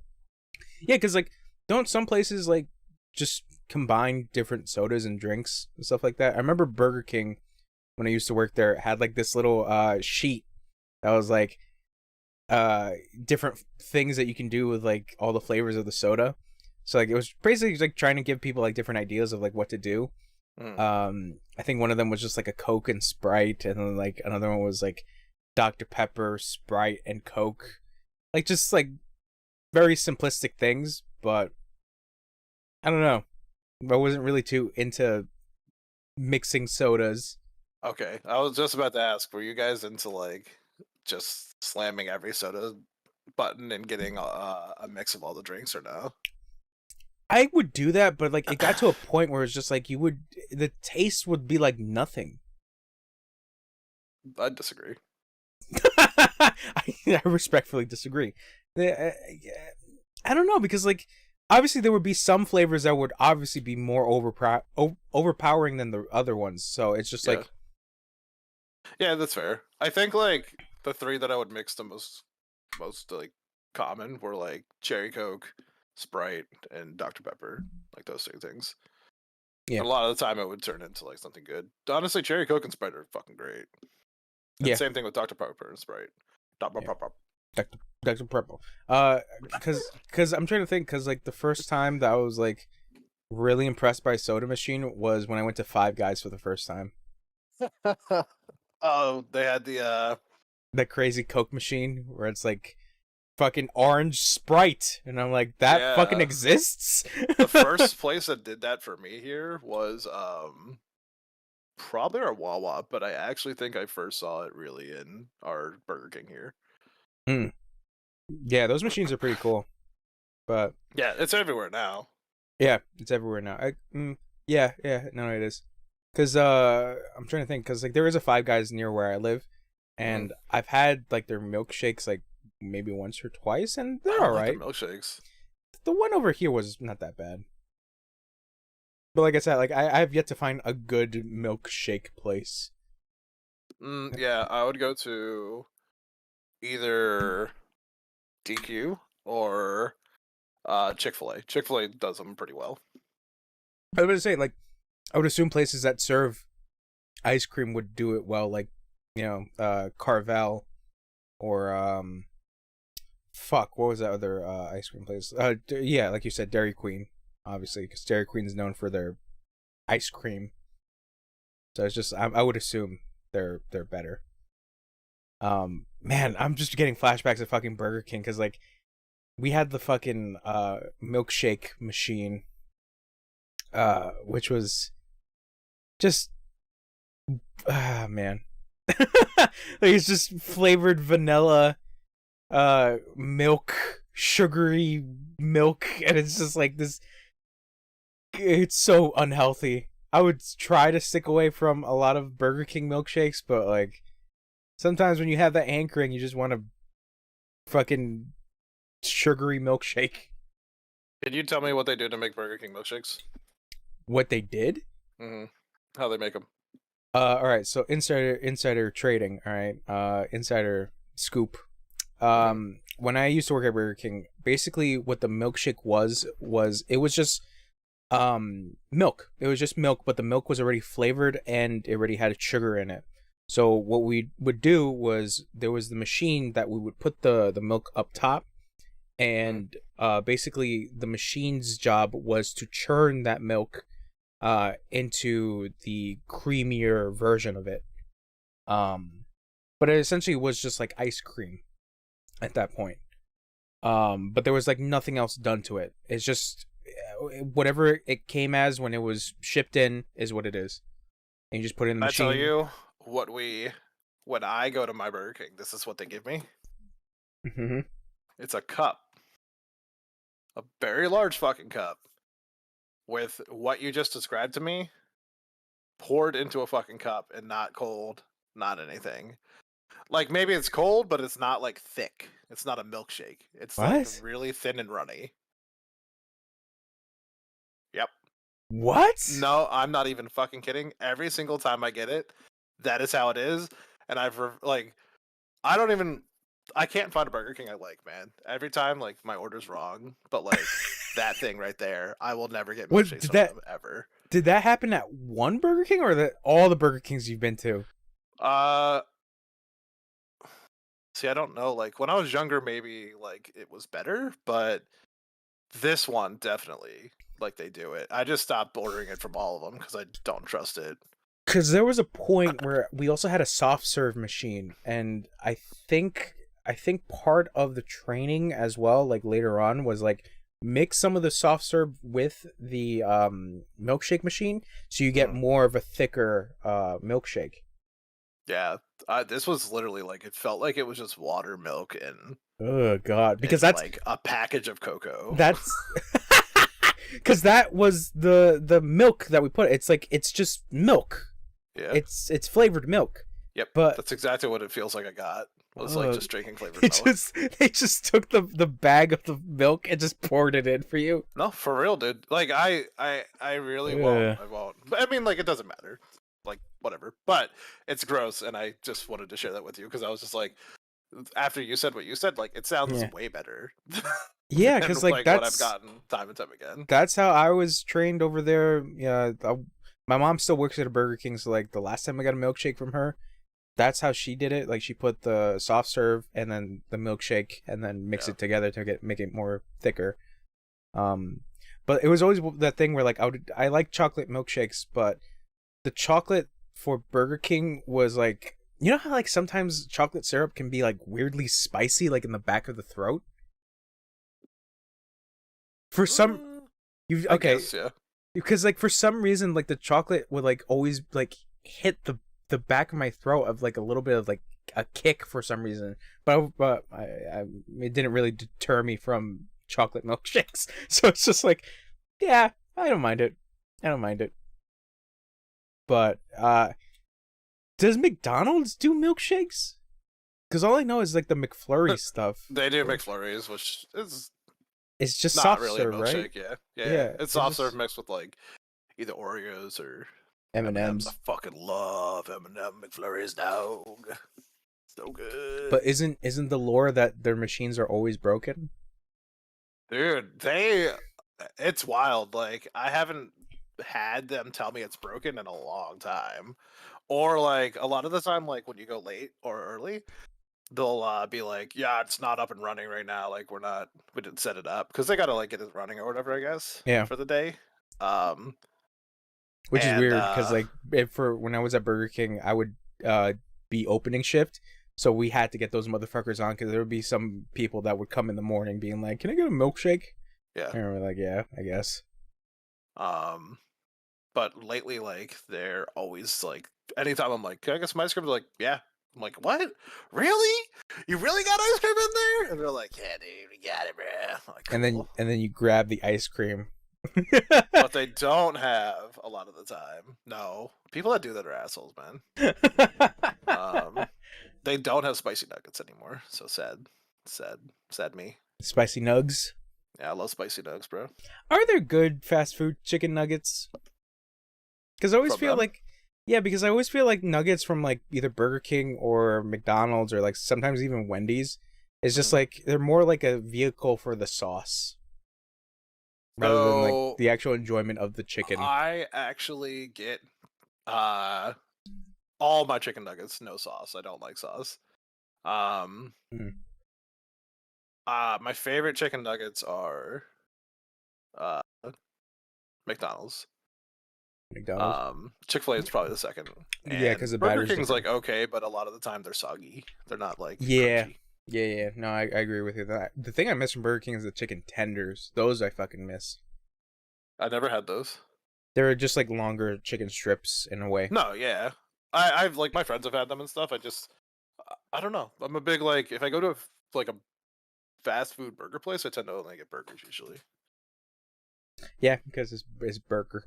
Yeah, Burger King's burgers are fucking great, dude. I wish the places around me weren't like fucking terrible. Bro, like I know people kind of shit on Burger King sometimes, but like when you're in the back and when you're cooking the meat, for some reason the smell of like the Whopper meat is like it smells so good. Yeah, your eyes got so fucking like. Yeah, because I remember those days. Like, yeah, dude. I remember those days of like being in the kitchen and like assembling the Whoppers and like being at the broiler and like the Whoppers come out and like the grease smell from the Whoppers is just like, god damn, that was really, really good. Like fresh Whoppers. But that's one of those things where about Whoppers is just like you gotta eat the meat there. Like you gotta eat it as soon as it comes out, because once time expires from it, it's just it's kind of dry. So it just becomes this kind of this unfortunate thing of just like you missed out on the great juiciness of the Whopper. But Burger King. God, it's bringing back so many memories. Fast food. Anyways, we gotta move away from this. We just went on a tangent about fast food. Sorry, man. No, because I brought up the whole thing about smoothies. And I just finished it too. God damn, I feel like making another one. Dude, it's peanut butter and banana. Like, where can you go wrong? Yeah, I do love banana and peanut butter. Yeah, it's a good combination. Good combo. The only thing I have to get more milk. We're like on the last gallon of milk. So I gotta go get more milk tomorrow. Yeah, I know. I gotta go get my milk and cigarettes and get away from my kids. So anyways, news-wise, so basically we are post Summer Game Fest. So we got our show with Jeff Keighley, we got Xbox and Bethesda, we got Devolver Digital, we got fucking Capcom, but those are the things that we have seen. There was obviously a lot more other stuff there. There was Netflix's stuff, there was like other small indie developers doing their thing. But that's a lot to talk about. But I think just to get out of the way, there was a couple things that happened during the week. So one of the things that I made mention is that do you guys know anything about Pal World? No. Okay, so Pal World is a weird one. It's essentially Pokemon but with guns, and you can make your Pokemon-esque creatures like your weird servants. It's very bizarre. I would say look at a trailer for Pal World, but it's one of those bizarre games where I forget who the developer for this game is, but they've made something else that is somewhat similar to this, but Pal World is obviously the thing that they're really pushing forward with. But yeah, Pal World. I do see the gun. Okay. Oh my god, the little Pokemons have guns too. Yes, Pal World is nuts. So if you're interested, I would say just look at Pal World, PALWORLD, and just look at gameplay. It's all one word. Pal World. I would recommend looking at that. And then tomorrow is interesting. So Square Enix is having a celebration for Final Fantasy VII. People are speculating whether or not it's going to be maybe something for Remake Part 2. Who knows? Or maybe they might talk about the fucking the Battle Royale game, First Soldier. Yeah, that's what it's called. Gross. But yeah, it's gonna be tomorrow. What is that? 3:00, I want to say. So yeah, we're today is the 15th, so on the 16th it's happening.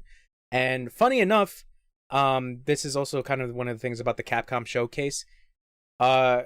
Dragon's Dogma showed up for the Capcom showcase, and they basically made an announcement for an announcement, because it's the 10th anniversary for Dragon's Dogma, and they're showing whatever they're doing, their celebration, I guess, quote unquote, at the same time as the Final Fantasy thing. So that's happening as well. So yeah, just that. I'm probably gonna try to see what's going to be announced over at Final Fantasy and Dragon's Dogma. And then moving on from that, we got a Duke Nukem movie happening by the creators of I believe the producers of Cobra Kai. I believe these gentlemen also worked on Hot Tub Time Machine. They were also producers on that, I want to say. I could be wrong. God damn it. Fucking ad for this goddamn article. But yeah, a Duke Nukem movie is happening. God, what the fuck? Yes, Hot Tub Time Machine. Yeah, I don't know. I don't know anything about Duke Nukem. I know a lot of people either love Duke Nukem or dislike Duke Nukem. But a lot of things happening for video games and movies and TV shows. So Duke Nukem is just one of them that's happening. Because we also have the Borderlands movie that's happening as well. Directed by Eli Roth. And I don't know. Yeah. I don't know if I'm gonna go see the Duke Nukem movie. It'll be interesting to see how everything turns out, because there's a possibility of all this getting canceled before it even comes out, which happens a lot in video game movie land. You know, that is true. I mean, the Borderlands movie is like I think it stopped. No, not stopped, but like I think they're done with production. So it's gonna be coming out, I think, next year or this year. I don't know. I haven't seen, but yeah, that's happening. Borderlands. And then something else that happened during this week for Netflix's Geeked Week, I guess, or Geeked. I don't know what the fuck they call it. Castlevania Nocturne has been announced. hell yeah. Did you guys watch the Castlevania anime on Netflix? No. Mm-mm. Don't have it. I'm Damn. sorry. I watched halfway through it and then stopped. Okay. I mean, it finished. So Trevor's story is done. 3 seasons, right? Yeah, yes. Mm-hmm. I'm halfway through season 1. It's good. It's good. A lot of people had some minor complaints about like certain character development shit, but I think as an overall story and overall adaptation, it's done pretty well. Yeah, I really enjoyed it, and I think when watching that show, it kind of sparked a little bit of my interest in Castlevania. So I was just like, yeah, fuck it. But I believe Castlevania Nocturne is Richter? I think it's Richter Belmont. Because Castlevania's timeline is a little weird, kind of. Let me see. Cuz I believe the first show, yes, it's Richter. The first anime is based on Castlevania 3, which, according to the Castlevania timeline, 3 was kind of the start of the Belmonts, kind of. But then I think it kind of got turned upside down because of Lords of Shadow, the 3D Castlevania game. It's like I said, because it's in Bel Air. Bel Air. You said flip turned upside down. Oh, okay. God. I thought it was a reference to Belmont, but then I'm like Bel Air. I'm like, nah, I don't think he misheard me. Did you get slapped when talking about it? Yeah, I did. So yeah, Castlevania's whole origin thing has been like all over the place. But either way, like Trevor obviously was like the big part of Castlevania, as far as I know. There could be a bunch of Castlevania heads that are probably gonna be like, nah, that's wrong. Anyways, but for Castlevania Nocturne, it is a continuation of the series, but it is Richter Belmont this time. And it's cool because don't you remember that scene from Castlevania? What was it, Bloodlines? I want to say, I don't remember. And anyways, when Richter walks into the Dracula's throne room and he's like, "You don't belong in this world, monster," and then Dracula's like, "Let's go." Yeah, and then Dracula's like, "What is a man? Nothing but a little pile of secrets," and then throws his wine glass. I think that was the line. Anyways, so yeah, Castlevania's coming back. That's cool. I'm hyped. I'm hyped. I can watch another Castlevania. And then after that, we're just gonna skip over the Last of Us thing, because that's The part show. What show? Is there a Last of Us show? Like, I don't know. Yeah, there's a Last of Us show, but like no, the thing that I put in our pinned messages for Last of Us. Gotcha. Yeah, we're gonna skip over that because that's part of the Summer Game Fest. Mm-hmm. And then another series that's happening is Cyberpunk Edge Runners on Netflix. That I'm actually excited about. I'm super excited because it's by Studio Trigger. If you don't know who Studio Trigger is, Wesley, do you remember Gurren Lagann? Yeah. Studio Trigger. Yeah, Studio Trigger is the team from Gainax, which was the people that worked on Gurren Lagann and Kill la Kill and what was the last thing that they did? I want to say like Brand New Animal, I think was the other thing. But either way, if you don't know anything about Studio Trigger, they're really known for like doing like crazy action scenes and like big colorful explosions and shit, as you can tell from the GIF that's happening over here. But yeah, it looks fucking dope. It looks really cool. So yeah, Cyberpunk Edge Runners. Crazy. I mean, that's the thing about Cyberpunk is like obviously the world has stuff in it. Yeah, people complain about the game, but like there is other stuff you can do in that world. So, but yeah, besides that, I guess very short thing for news, but the big shit is Summer Game Fest. So let's give a little bit of a rundown of exactly what was shown. Obviously, I think last week we talked about the state of play that happened.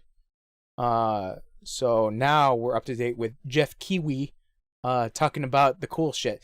So basically, I remember there was a whole thing about Jeff Keighley coming out and saying that everybody should like kind of keep their expectations to a minimum, because it was mostly stuff that they either was announced or they talked about at a point. Not anything too crazy. You know, it's not going to be God of War Ragnarok, even though God of War Ragnarok has been announced, but not technically given a release date. So, you know, so keep your expectations a little low. But yeah, the couple things I just want to run down. Obviously, the first thing they showed was Guile for Street Fighter 6. I could go on about Street Fighter 6, but I'm not going to. Even though gameplay came out for Street Fighter 6 of like different fighting game channels on YouTube showing off what they got, because apparently there was a venue for Street Fighter 6 over in California where this was happening. So people got hands-on with Street Fighter and they were saying that the game feels pretty good, which I'm very hopeful. How did you feel about 5 back when 5 came out? So I was one of those people that got 5 on release, and obviously I was someone that wasn't really too into Street Fighter, but I wanted to give Street Fighter a shot, so I started with 5. And at the time, at the beginning, I was very excited for it, and I did play a good amount, and I was like, yeah, this is good, at the time. But as time started to go on, I didn't really keep up with the game, but then I started to see a couple of problems with 5, and obviously 5 being kind of bare bones at the beginning. A lot of people complain about, the one specific thing for a lot of casual people, they complain about no story mode in 5. Which, for me personally, for a fighting game, I kind of don't care. And even then, Street Fighter in general with its story is very jumbled because of the fact that 6 is supposed to take after 3 because 5 is before 3.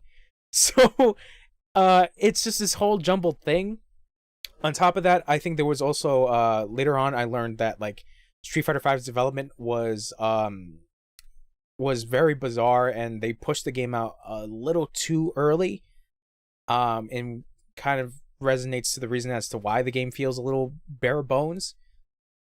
But over the course of time, Street Fighter 5 started to get a little bit better because a bunch of balance changes. Some characters started to have different move sets and stuff like that. I think they introduced a new thing into the system. So Street Fighter Vanilla when it launched is a completely different game to like how Street Fighter 5 is now, because they just did, when Street Fighter 6 was announced, they just put out a patch changing a bunch of combos for a bunch of characters for pretty much the whole roster. So there's like different combo opportunities that you can do with let's say Ryu, and like much crazier shit that like a lot of Street Fighter veterans are like looking at this and being like, this is a completely different game. So at 6 being shown, people talk about how 6 pretty much integrated everything Street Fighter has done like in past systems all into one. So you got parries, you got focus attacks, you got I forget what's the other one. You got V shifting, where it's like this thing where you can shift out of the way for a little bit. Like they basically, 6 is a culmination of everything Street Fighter essentially. Okay. But yeah, I was one of those people that like, I did like 5 at the beginning, but then over the course of time I just dropped off, and then hearing what was going on with 5, with patches and stuff like that, I was just like, I feel so far behind that like I don't feel like picking it up, even though I have all the characters on 5 at this point. It's just like, I don't know. I don't know if I'm willing to go back. I'll probably just go back just to see the new shit that, like I said before, when they patched it, for like new combo opportunities and stuff like that. But I feel like 6 is probably the time I'm going to actually put my time into Street Fighter, because the last Street Fighter game I put a good amount of time into was Third Strike, but that was Third Strike on the PS3, and that version has rollback. So that was why I played that version, because it was, you know, Did 5 have rollback? No, 5 was a weird case as well, because 5 didn't have rollback. 5 had this whole thing where the producer or director, I don't remember, Yoshinori Ono. Oh no. Essentially, Ono is a specific case coming out of Capcom, because he's gone from there. He decided to retire or leave, or something happened behind the scenes where he's just not there at Capcom anymore. But people speculate at the fact that Ono might have been the one responsible for Street Fighter V's whole problem, and probably is the reason why Street Fighter feels so left behind compared to other fighting games. And people can see with 6 that 6 is going in a completely different direction without Ono, and everybody is pretty much praising this game now. Even when people did the hands-on stuff for Street Fighter, are saying that like the game feels good now, like base-wise. So that's a good thing. But as for like the online stuff, Ono came out with a statement saying that like the game has their own version of rollback, and it's one of those cases when fighting game developers like, we have our own version of a specific netcode. It's like, and a lot of people complain about it. It's like, yeah, you guys probably didn't integrate it correctly. And that was the actual truth. They did not, because on the PC version, this led into another different thing that happened, I think, a year or two ago, where PC users were looking at like the code for Street Fighter V on PC, because the game had so many lags and so many drops, and someone went into a deep dive into it and was like, yeah, they fucked up on the coding for the network stuff. So someone fixed that, and when they fixed that, they made the network stuff a little bit better. Capcom found out about that, put out a new patch, basically negating what that guy did as a mod, and we're like, we're gonna try to fix it up for ourselves. And it was kind of like what the fuck are you doing, Capcom? Why would you do something like that to create a patch to negate this dude's work? It doesn't make any sense. But yeah, like as far as I know, Street Fighter V's netcode is kind of a hit or miss depending, because obviously you can still get lag in that. But there hasn't been any news for Street Fighter 6 about anything about their specific netcode. I mean, the game is still in development, so who knows? Maybe they might actually just do rollback, or might do their own version of rollback, but probably integrate it a little bit better, hopefully. Because I think a lot of people talk about like a perfect example of this is Marvel vs. Capcom Infinite, where that has its own specific netcode, but it is rollback, and it is actually pretty good. From what people have said, and I think Marvel I did Capcom Infinite. Again, which one? Infinite, the one Infinite that people was okay. The one that people didn't really like that much. Did 2 have rollback? Which When one? they did the online? Which one? When they did 2 online. Didn't they do 2 online? Oh god, in like 360 era. Yeah. Did it have rollback or no? I think it did. I think Iron Galaxy worked on it. So hold on, because this collection was originally called Marvel Origins. Marvel vs. Capcom Origins.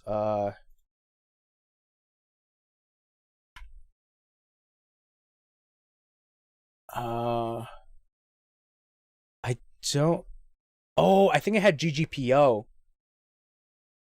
Yes, so I think it had GGPO, which was essentially rollback at the time. Pretty much GGPO stands for Good Game Peace Out. Where it's essentially like near lagless connection. So I think it did have it. But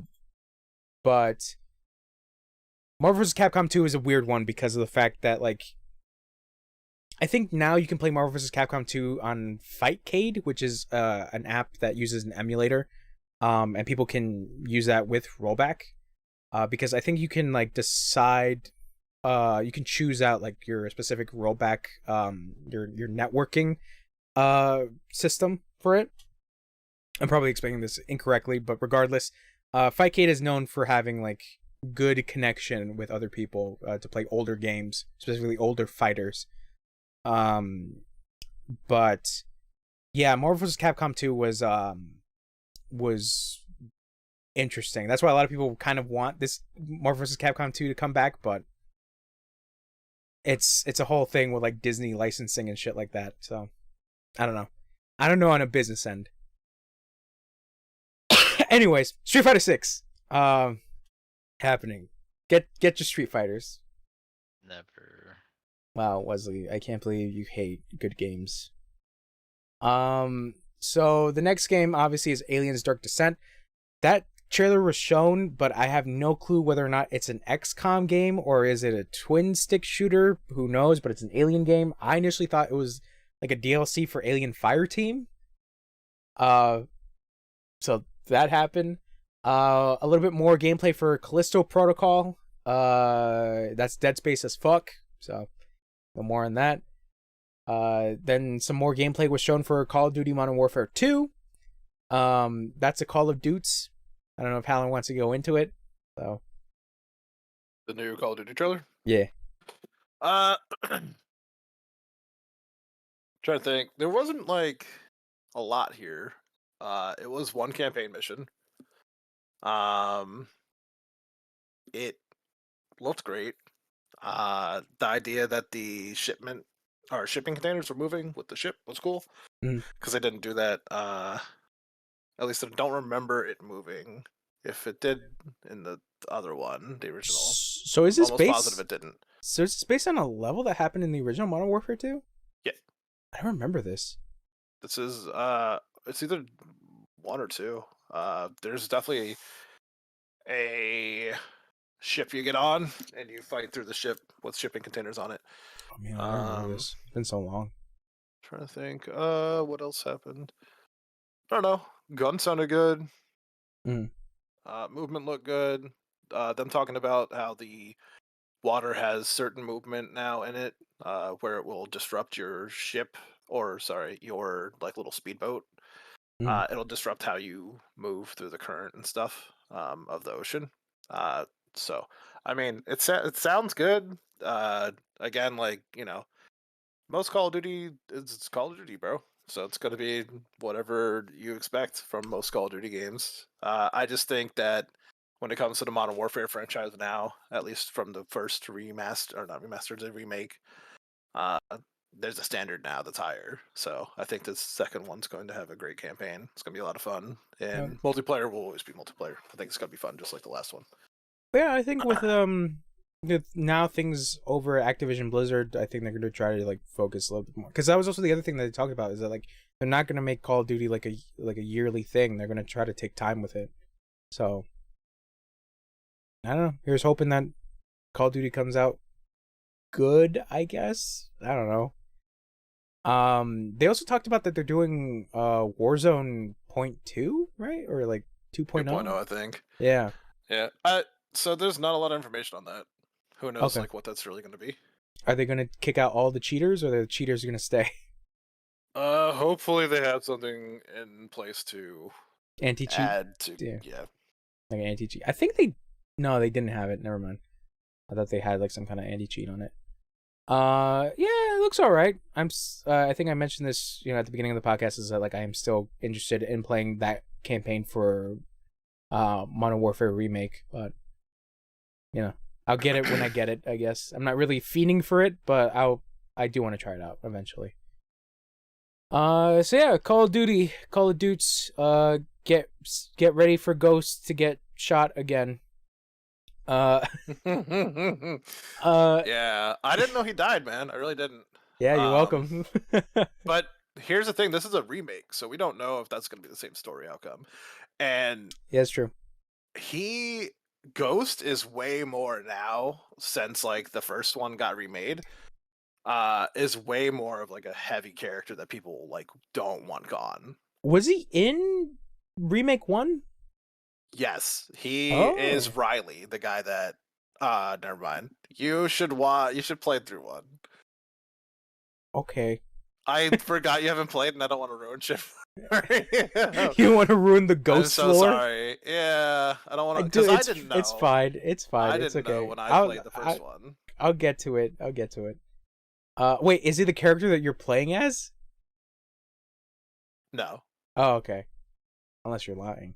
Okay. So I'll get into the Call of Duty lore. Let's see. Is that okay? I'll check it out on eBay later on.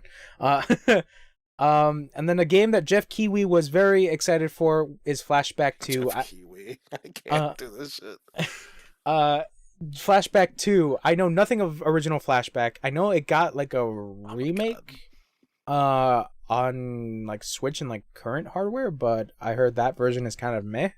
But Flashback 2 looks kind of neat. Like they're doing kind of different angles of like besides your original 2D. Like they're trying to do like 2D 3D aspects from what was shown in that trailer. But yeah, I know nothing about Flashback. Do you guys know anything about Flashback? I know that Flashback trailer looked fucking horrible. Wow, so much hate for Flashback. But you know what else won't get hate? Maybe, I don't know. Witchfire. I don't remember this game being announced, but at the same time, I think I heard of it. Dude, this thing looks so fucking cool, dude. I mean, I was really impressed when he did the bell summoning and then shot the bell again. So I was like, okay, that's pretty cool. Yeah, it's pretty much magic with guns. It's like Destiny, but better. You know what I'm saying? Yeah, it looks interesting. And they also revealed that early access is gonna happen as well for it, so you can sign up, I believe. But yeah, after that, going with the theme of space, Fort Solis was announced, and on stage, Roger Clark, who is known to be the voice actor for Arthur Morgan, in Red Dead Redemption 2, and Troy Baker, as NFT bro fame, came out and talked about this game being a thriller horror game, kind of, in space. Cool. Yeah, space. And then after that, a game that apparently came out of 10 Years of Silence, Routine. It was this game that was shown where you had like this camera gun thing, and like what essentially the enemies are like these robots. It looked like a big horror game in space as well. The Troy Baker thing looked bad. Anything else you want to add to that? No, I don't like how it looks. Okay. Moving on. I know, I know these are like just really shitty takes on it. I probably should like come in with like more information about why I don't like it.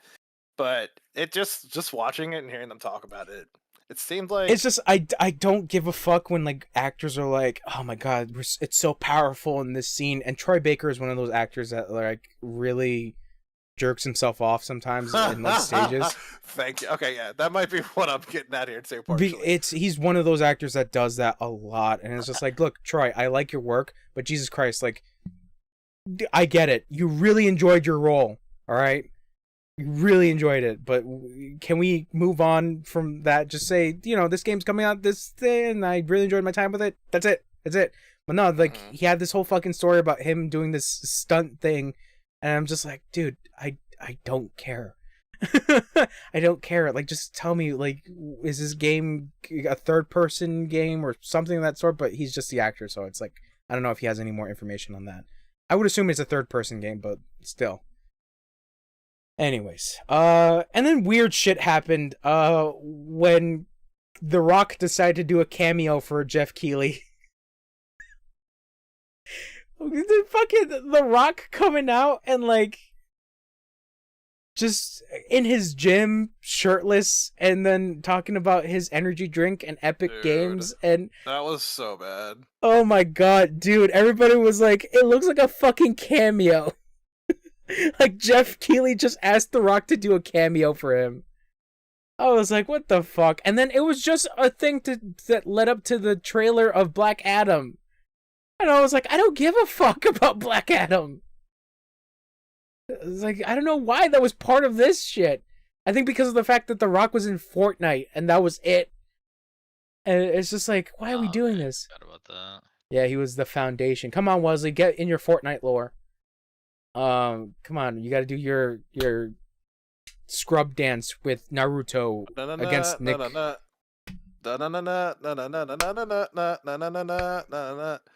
You can rely on the old man's money. You can rely.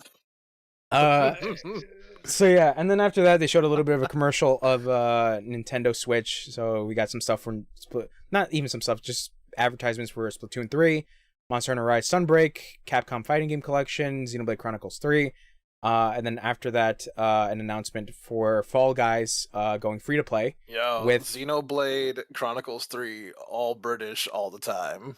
We be British, brah. That's the title of the game. You fucking wankers. You fucking Wonka. Use my Monado. And it's like, yeah, thanks Xenoblade. Yeah, Xenoblade 3 is happening. It's coming out this year, which is insane to think that game is happening. And I think it was announced last year? Even then, crazy that game's coming out. I still gotta play that other Xenoblade 2 thing. Anyways. Let's see. Oh yeah, the Fall Guys things was hilarious because I only recognized Valkyrie, but I did not realize who that other streamer was. Courage. And I was like, oh, is this guy a streamer? And I think it was you that was like, yeah, he's a streamer. I'm like, oh, dude, I don't give a fuck about other streamers. He was like, what about streamers being in these blah, blah, whatever, blah, blah, blah, blah, blah. And I was like, that's Courage, yo. And he was like, I don't even think that guy was a streamer. And when I said it was Courage, he was like, no, you're fucking with me. And then at the end, they were like, thanks for Courage being in here. And he's like, oh my god, he was a streamer. He was a streamer the whole time. You could see the face of a true gamer. I was like, I don't give a fuck about streamers, especially when they show up in like commercials and shit. Especially like fake ass commercials of them and their weird fucking setups being like, I'm having fun playing this video game with my streamer friends. And I'm like, I don't give a fuck. I'm just out here trying to play fucking Final Fantasy Origins Stranger Paradise. Yeah, that's how like Free Guy was. It was kind of annoying. Wasn't Ninja in that? Yes, that's why it was terrible. Yeah, Ninja was the worst actor. He was like, aha, let's floss, everybody. Hey, Ryan Reynolds, floss. And I was like, fuck out of here, Ninja. And then you have clips of Ninja saying the N-words to like 12-year-old kids. Why didn't they put that in the movie, huh? I'm sorry. I just needed to go on a rant because I'm sick and tired of this shit of like influencers. Anyways, these nuts. But you know what needs to be influenced for these nuts? Stormgate and RTS by old devs for StarCraft. I like this one. Beta happening in 2023. So there you go. I'm excited for this. Nothing was really shown besides some images. But it's just mech suits versus demons. So no, they showed a short video. The cinematic. Yeah. Yeah, but not gameplay. That's what I'm saying. You don't look like gameplay. Thanks. I appreciate that you burped first and then said that. So yeah, after that, oh, I didn't talk about Cuphead. Cuphead is obviously the DLC is happening for Cuphead. Oh, stoked. I still gotta beat Cuphead. It's one of those games. I haven't played Cuphead yet. It's definitely one of those games I want to play. I'm excited that there's more coming out because it'll have more content for me to go through when I play. It's really good. Did you guys ever watch the show on Netflix? No. It's fun. It's fun. I like it. Season 2 was also announced on part of this Netflix's Geeked thing. But the show is fun. The game's good. It's one of those games that it's actually. I think a lot of people say it's akin to like the old Mega Man games because of the difficulty. So it is tough. It can be tough. Is it tough, bruv? It's very tough, bruv, like Xenoblade's Monado. Uh, Dude. but you know what else, what is not tough? High Water. Well, I think the atmosphere might be a little tough, but it's like this neat little game about climate change and about how you're living in water world. So there you go. You got some politics in your video game. And then you got the Truman Show Running Man game known as American Arcadia, which looks neat. It's like kind of like a 2D. Actually, oh yeah, this does look good. It looks neat. Yeah. Yeah, You're this is something to play around with. Yeah, it's like you're on a 2D plane. I don't know how this game is essentially going to work because I think at the end you had a character like with a monitor looking at like where the other character is at. So I don't know if it's going to work in that sense where, you know, you're the person on the monitor telling the other person when to go, where to go, and stuff like that. So I don't know. I'm making speculations at this point. So then something that kind of threw me in for a loop was a trailer that I thought was Dead Island 2, but it was Goat Simulator 3. And this is even more hilarious because there's no 2, is there? Nope. So They completely skipped it. But that is like typical Goat Simulator fashion, right? Just completely unacknowledge. Don't even acknowledge there not being a 2 and just make a 3. But I heard that like the original Goat Simulator had a trailer for Goat Simulator 1 that was basically the trailer for Dead Island 1. So they were making fun of Dead Island 2 for Goat Simulator 3, which was just like, because when I saw it, I was like, this is looking like Dead Island 2. But you know, the graphics and look, I'm like, not the same. I'm like, this can't be Dead Island 2. And then if it's just fucking Goat Simulator, I'm like, that's pretty good. That's pretty good. It's just there's layers in that joke, which is just like I was not expecting that. But yeah. The team that makes the game is fucking hilarious, man. Yeah, I wouldn't doubt it. I've yet to play Goat Simulator, so who knows? Who knows Goat Simulators? Then they showed Marvel Midnight Suns. I think a cinematic. Yeah, it was a cinematic trailer. Demon Hulk shows up, Demon Venom shows up, Spider-Man's in there, and yeah, if you don't know anything about Midnight Suns, it's essentially by the XCOM team. That looked pretty cool too. They're doing a Marvel game, but XCOM. So yeah, I think it got delayed though. So I think it was supposed to come out this year, but it got delayed for next. Yeah, I'm pretty sure it did. So yeah, and then after that they showed a trailer for Neon White. I remember this game being announced like a couple months back. Because obviously they got Steve Blum's voice. If you don't know who Steve Blum is, he is the voice of Tom from Toonami, Spike Spiegel from Cowboy Bebop, Orochimaru from Naruto, and Steve Blum's in a lot of things. He was also Wolverine in like a lot of video games as well. So that was like the big standpoint of Neon White was that here's Steve Blum, and it's just like okay, cool. But yeah, Neon White itself is kind of like I think it's like an on-rail shooter, but using like card mechanics for like their weapons and stuff like that. But I know nothing of it besides that. I think it's supposed to come out tomorrow. That looks really cool though. The Neon White. Neon White, yeah. Thing, yeah. I enjoyed the video. I think it comes out tomorrow.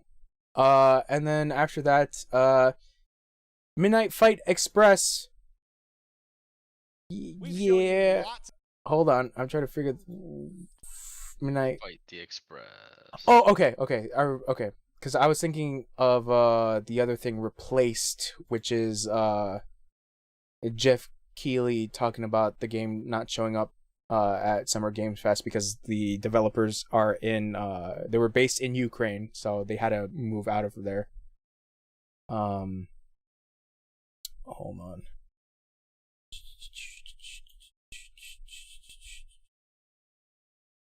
But yeah, fuck, what was it called? Hold on.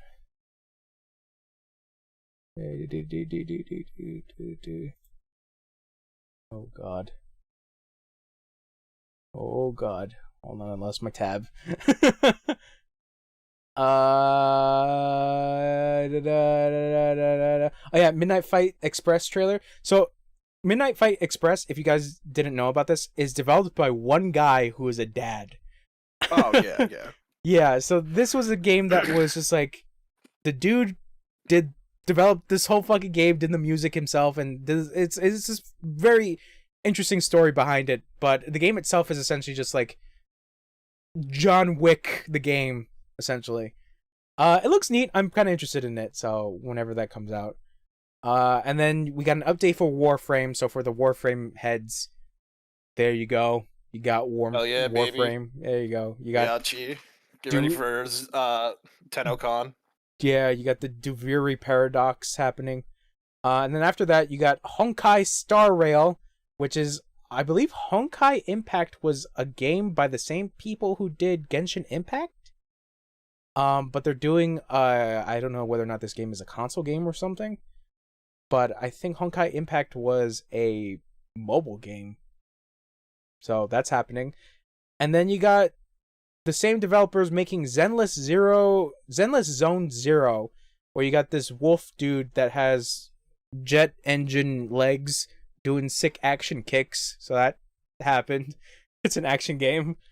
But who cares about that anime bullshit when we got Casey Jones in the TMNT Shredder's Revenge? Fuck yeah. Yeah. Casey Jones, motherfucker. And they showed more development for the game. So, and it comes out tomorrow, right? Yeah. Holy shit. Yeah, it comes out tomorrow. So yeah, they showed a bunch of other stuff. They have 6-player mode, which looks insane, but looks incredibly fun. That game looks really good. I'm excited for that. I'll have to see if I'm probably going to pick it up or not, because I haven't had a good beat 'em up to play. If you pick it up, let me know. I'll probably go with you. Okay. I actually haven't played, like you just said. I feel like those games aren't made anymore. So like really, since I was like a kid, I haven't played one of those. The last good beat 'em up I heard was Streets of Rage 4. And I have it, but I haven't played it. Yeah, I don't play those. But it's a beat 'em up. Streets of Rage. I've never played Streets of Rage really. Maybe like when I was a kid, no. Like maybe like 1 or something. I forgot. I played River City Girls. River City Girls is really good. Oh yeah, that was pretty good looking. Yeah, no, it was fun. It was really cool. And then yeah, that's getting a sequel sometime soon. So I'm looking forward to that. So yeah, after that cool ass shit, they showed a weird ass shit. It's a couple of trailers. Super People, which I don't think they even explained the fuck that is. But a beta's happening. I think that's what was the end of that announcement. Something's happening for it. Being super. Yeah, Super People. There's a shot of this girl jumping off a building and she has like fire behind her. But my dumbass brain thought that like when she jumped and like was doing her fire boost shit, I thought she like farted flames out because the angle looks weird. And I was like, wait, did she just fart as like fire out to get a boost? And then I'm realizing, oh no, that was part of her jump. I'm like, Super People. Anyways, Humankind also is getting an update. For those that don't know about Humankind, I believe it's somewhat of a Civ game, kind of. But it's published by Sega. But yeah, it's like a city developer kind of thing. They're introducing cultures from Latin America as a DLC. And then it's also coming to consoles. So there's a trailer for that. One Piece also got a trailer. One Piece Odyssey, I should say. So for those that don't know, One Piece, long-running manga series, anime is very well beloved. I believe this video game is supposed to be a story by the author, Oda. And it's its own separate little thing. All I know is that One Piece hasn't really had any good games, so a lot of people are hoping that this is gonna be good. So, yeah, I don't know. It could be just Kakarot, but One Piece. And then we got Soul Hackers 2, even though Soul Hackers 2 was announced like months back. Soul Hackers 2 happening. Capcom Arcade second stadium trailer. So for those that don't know, Capcom Arcade is basically a compilation of different arcade games by Capcom. And then Arcade 2 is supposed to have like Street Fighter 2 in there and Street Fighter Original, just other Capcom games, and San for those that love San. But yeah, moving along, Metal Hellsinger gets a demo and release. Wanted to say that was also part of my week. I played the demo for Metal Hellsinger. How'd you like it? I liked it. Good, yeah. I liked it, and I like. This is the one with Sergi BYOB, System of a Down. Everybody Yep, that's. Yep, you got it. Yeah, that's the voice. Yep, he's also in there. That was like the biggest thing that they updated on. Is just like he's in the game as well. But man, that music is really good. I just want to say the demo is really fun. It's short. You get to do one boss fight. But what's I think obviously the main thing about Metal Hellsinger is the music, and it's a rhythm game, but with shooting. BPM was like that. Bullets per minute or bodies per minute. I think it's bullets per minute. Which was a lot of people's like speculation as to like, wait, what the fuck? Why is Metal Hellsinger coming out while this game is also out? Or like they're pretty much the same thing, but apparently Metal Hellsinger was announced before, and BPM came out before it. So it was just this weird thing of like, wait, what's going on with these rhythm shooters? I have no clue. Anyways, the neat thing about Metal Hellsinger is that like when you're shooting, you get a combo of like how you're doing with the beat of the song, and then once you get like a really high combo, that's when the vocals start to kick in. So it's just like you have a sense of reward when you actually get a good combo. So you get really good lyrics. You really get really good vocals. Yeah, if you guys haven't tried the demo, it's on PS5. So I'm gonna try it out. Yeah, give it a shot. Wesley, are you gonna try it out? Probably, yeah. Wow, he said no. Yeah, he did say that in his Wesley tone. But you know what else? Gives it half a Wesley. You know what else is in his Wesley tone? Nightingale. You guys remember that? I don't remember this. This was announced last year at the Game Awards, I want to say. I think so, but essentially, if you don't know what Nightingale is, it's a crafting survival game, but with like diesel punk or steampunk elements, because you have like Victorian wear, but like not contemporary stuff. It's very weird. It but looks interesting. It'll be more interesting when they have a better video. Yeah, I would like to see like actual like gameplay, because they talked about like a whole card system that like affects the world and stuff like that. So maybe, obviously I think a lot of the worlds will be generated by that card system, but like I said, I would like to see a little bit more in depth with the game. I'm not really a huge person that goes into crafting survival games. I've only played Subnautica like once, so that's my knowledge of crafting survival. I know people like the Minecrafts, and the Forest is another one where it's one of those crafting games that is really weird, but we'll wait. But you know what else is weird? Saints Row. Remastered. You mean reboot, bro? Remastered. Get your facts straight, Wesley. It's the reboot. Remastered. It's the reboot. It's the reboot. Thank you. So muting Wesley. Saints Row. Saints Row showed you basically for the trailer for Saints Row, it showed the character creation, so you can make your characters as wonky as fuck. It really reminded me of Saints Row 3, of how Saints Row 3 was really weird. But yeah, and then I think a demo also was released where you can just go crazy in the character creation. And that was basically it. And after that, 40K Warhammer, or excuse me, Warhammer 40K, because I know there's some Warhammer freaks Fucking out there. figure it out, bro. Warhammer 40K Dark Tide is a horde shooter with 4 players. I know a lot of Warhammer games are known to be that, but it's by the developers that did Vermintide. So a lot of people are looking forward to this because it's set in the 40K universe rather than the older universe.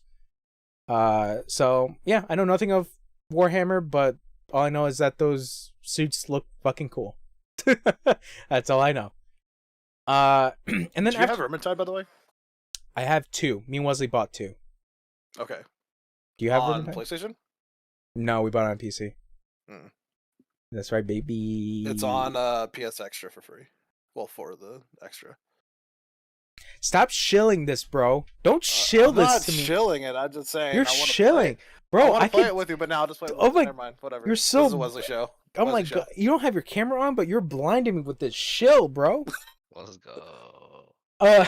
So then after that, a very confusing trailer came out for Layers of Fears. Everybody, I think a lot of people speculate this is essentially a ported version of the first 2 Layers of Fear games into a newer engine, I think Unreal 5. So it's the past games but in a newer engine, I think, is the speculation. So there's that. And then we got a little bit of something for Gotham Knights. I don't know, where do you guys stand on Gotham Knights? It's a game. For It now. doesn't look bad. Me and you talked about like how like The combat looks a little sluggish. not even just that, but like what people were saying about the like gliding and stuff or whatever. Yeah, like there's a lot of things about that game that looks a little undercooked. We'll see. Yeah. I think like when it releases, we'll know whether or not we really want it, because by then there'll be enough trailers and stuff. Yeah. Is this supposed to come out this year? I think so. And then obviously this was part of our story because this leaked super early. Last of Us Part 1 is coming to PS5 for a Great. full Wonderful. $70, baby. Wonderful.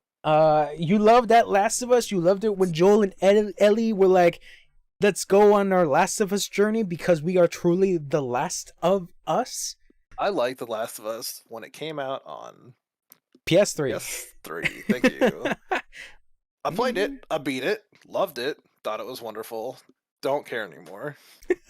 What do you mean, bro? Don't you love Joel and Ellie? I didn't buy the remaster. I got it for free from PS Plus, I believe. And then I still don't care about having another copy for the PS5 because I've already played the game.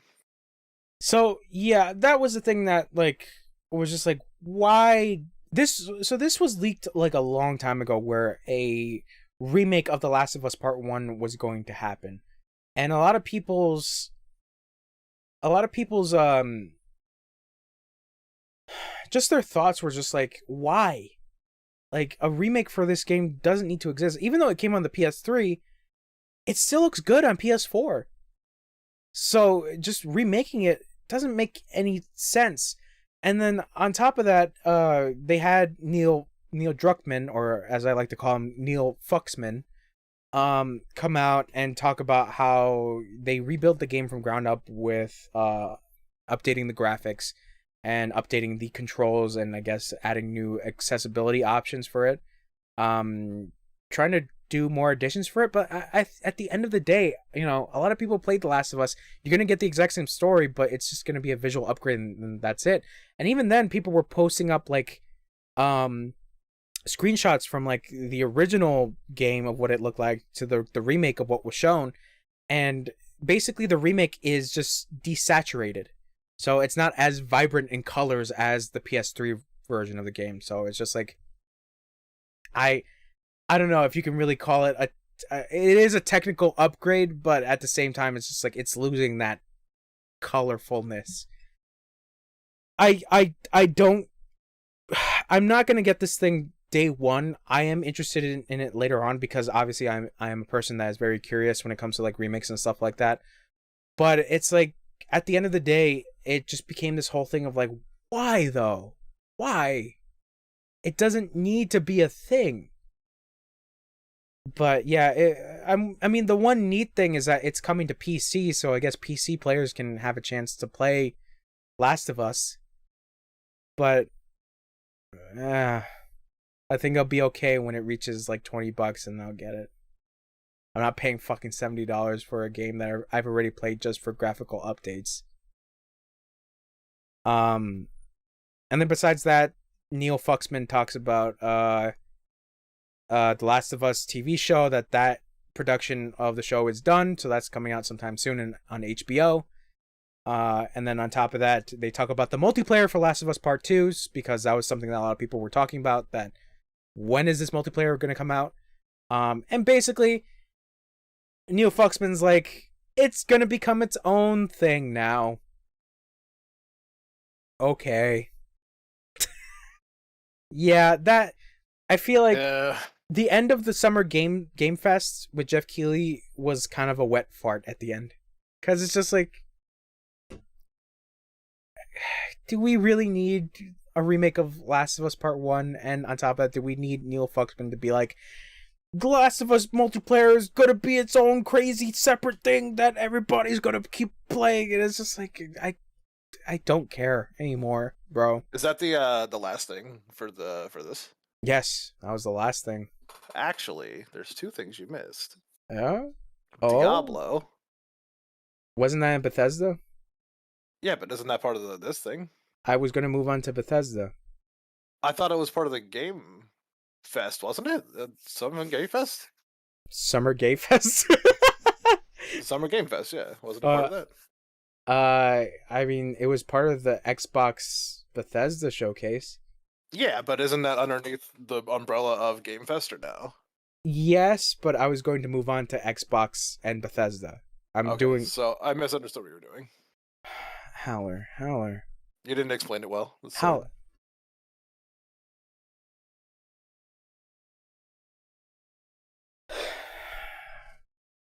What was the other thing I missed? No, go ahead.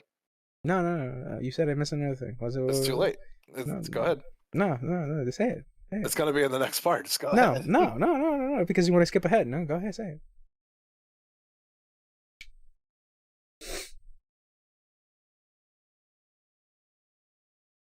What? What was it? I'm waiting for you to go. Okay. All right. Yeah. So yeah, I guess moving on from that, I just want to talk a little bit about Devolver's thing, because that was the other thing I watched. I love Devolver. Did you watch the whole narrative bullshit thing that was happening? Mm-hmm. I fucking enjoyed it. You know, they're funny, man. I thought it was really funny. I had one person come in, Ono, not Yoshinori Ono, our Ono. Yeah. And Ono was like, "This is so boring." I'm like, "Shut up, Ono." Ono hates everything. Yeah, you're probably gonna see this, Ono. Fuck you. Anyways, Devolver was fun. But yeah, just basically, I like the whole narrative thing. It was stupid as hell. I love the fact that it was just like, who are we gonna have as a celebrity? And it's Suda51 in a mecha suit. It was so stupid. But yeah, what they showed was a little bit of Cult of the Lamb. That's coming out August. I'm excited for this game. I thought it looks really fun. Then another game by the name of Angerfoot, which is a crazy shooter game where you kick doors down, which I initially thought was VR, but apparently it's not. It's not a VR game. So that should be interesting. They showed a trailer for Card Shark, which is a game that I think I talked about last week with Wesley, that it's one of these games where I initially thought it was going to be a card game, but it's not really. It's more of a memory-based game. The demo is up on Steam and Switch, so if you guys want to give that a shot. And then after that, The Plucky Squire, which I'm actually excited for this because it reminded me of Link Between Worlds. Yeah. I believe was that game. So it was neat looking at all like what they showed about like the 3D stuff. Then you go into like the little 2D levels that are around, and it just looked like a really fun time. And then yeah, at the end of that, Skate Story. It's essentially a skate like game, but you play as a glass demon, and looks really fun. So I'm looking forward to that. And yeah, like the whole skit with Devolver. So I don't know if you felt the same way, but when they were getting to that whole end thing of like, Nina Struthers, the lady in like the bead thing that she was wearing, and Suda51 talking in the dark, I thought like they were gonna announce like a Suda51 game like right there and then, because how they were setting this up. But yeah, that was basically it for Devolver. It was very, very short. Yeah. Devolver just publishes good stuff. The skit was funny. I thought it was funny. Fuck you, Ono. Anyways. So now we move on to Xbox and Bethesda, because this was the other shit we watched. Look, we know there's other shit that was announced during Summer Game Fest. There was other things that were going on, but we didn't watch them, so we're just gonna talk about the stuff that we watched. So yeah, Xbox and Bethesda. This was a lot for Xbox and Bethesda, and it is crazy to think that some of the stuff got delayed or were not coming out, or just like not necessarily Xbox exclusive in a way. But basically to kick off Xbox's whole thing, they showed gameplay for Redfall. I'm not gonna lie, I'm kind of interested in Redfall. So I initially thought that this game was gonna be like Left 4 Dead but with vampires. But it's more like Dishonored / Prey / Deathloop with vampires. But you can do it with 4 players. So I'm kind of digging it. I'm digging the whole background of like what's happening in this world, that like vampires have emerged on this little island town, and they basically push the water away so people can't come in or leave. So it's just like you're stuck. It doesn't look bad. It doesn't look bad. That's the thing. It just doesn't look bad. I'm waiting for more details on like more of the gameplay stuff, but like it doesn't look bad. I'm hoping that the narrative is a little bit better than Deathloop's. Yeah, but like overall, like it looks fun. Like I can imagine having fun playing with other people. So, Redfall looking okay, looking pretty all right.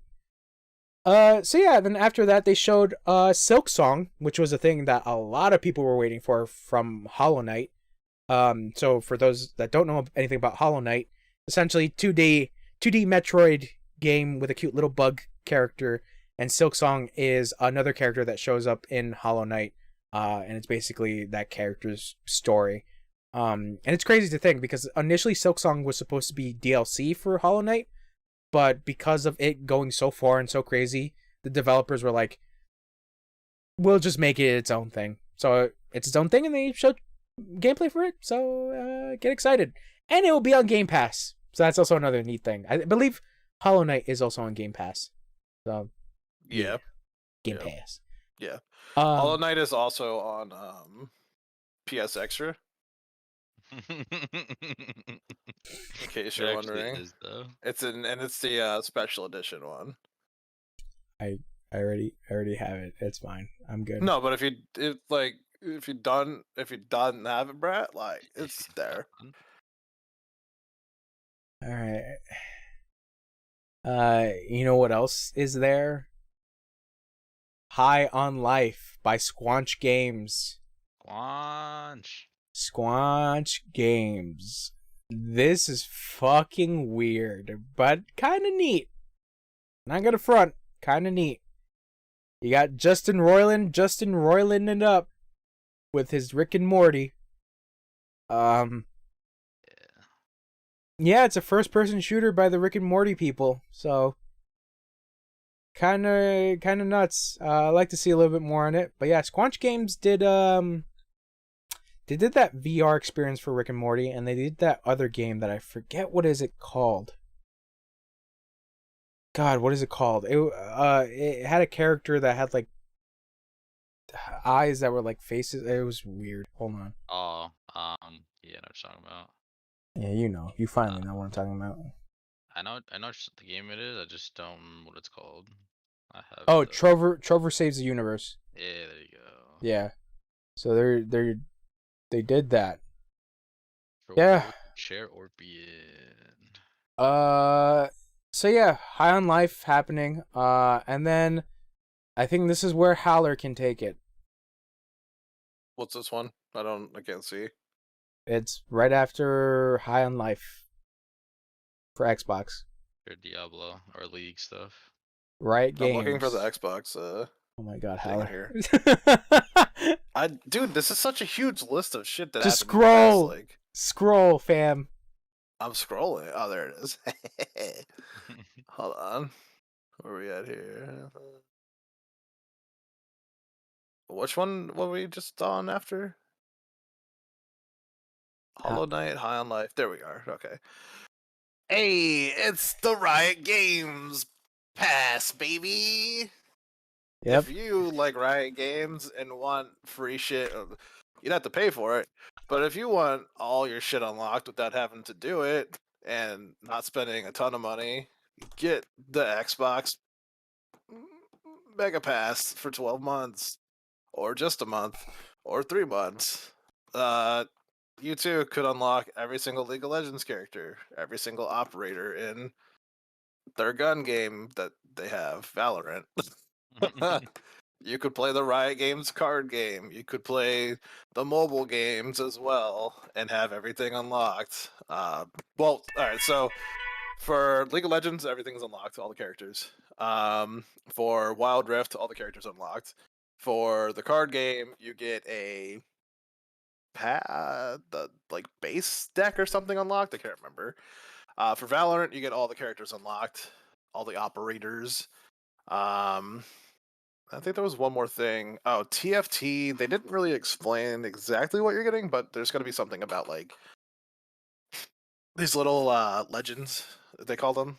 You'll be able to get some of those unlocked as well for having the pass. Let me really quick go to this because there's actually something that I found that they explain better. So the Riot stuff isn't in Game Pass just yet. The trailer says it's coming in winter, which means it could be the end of 2022 or the early 2023. Mm.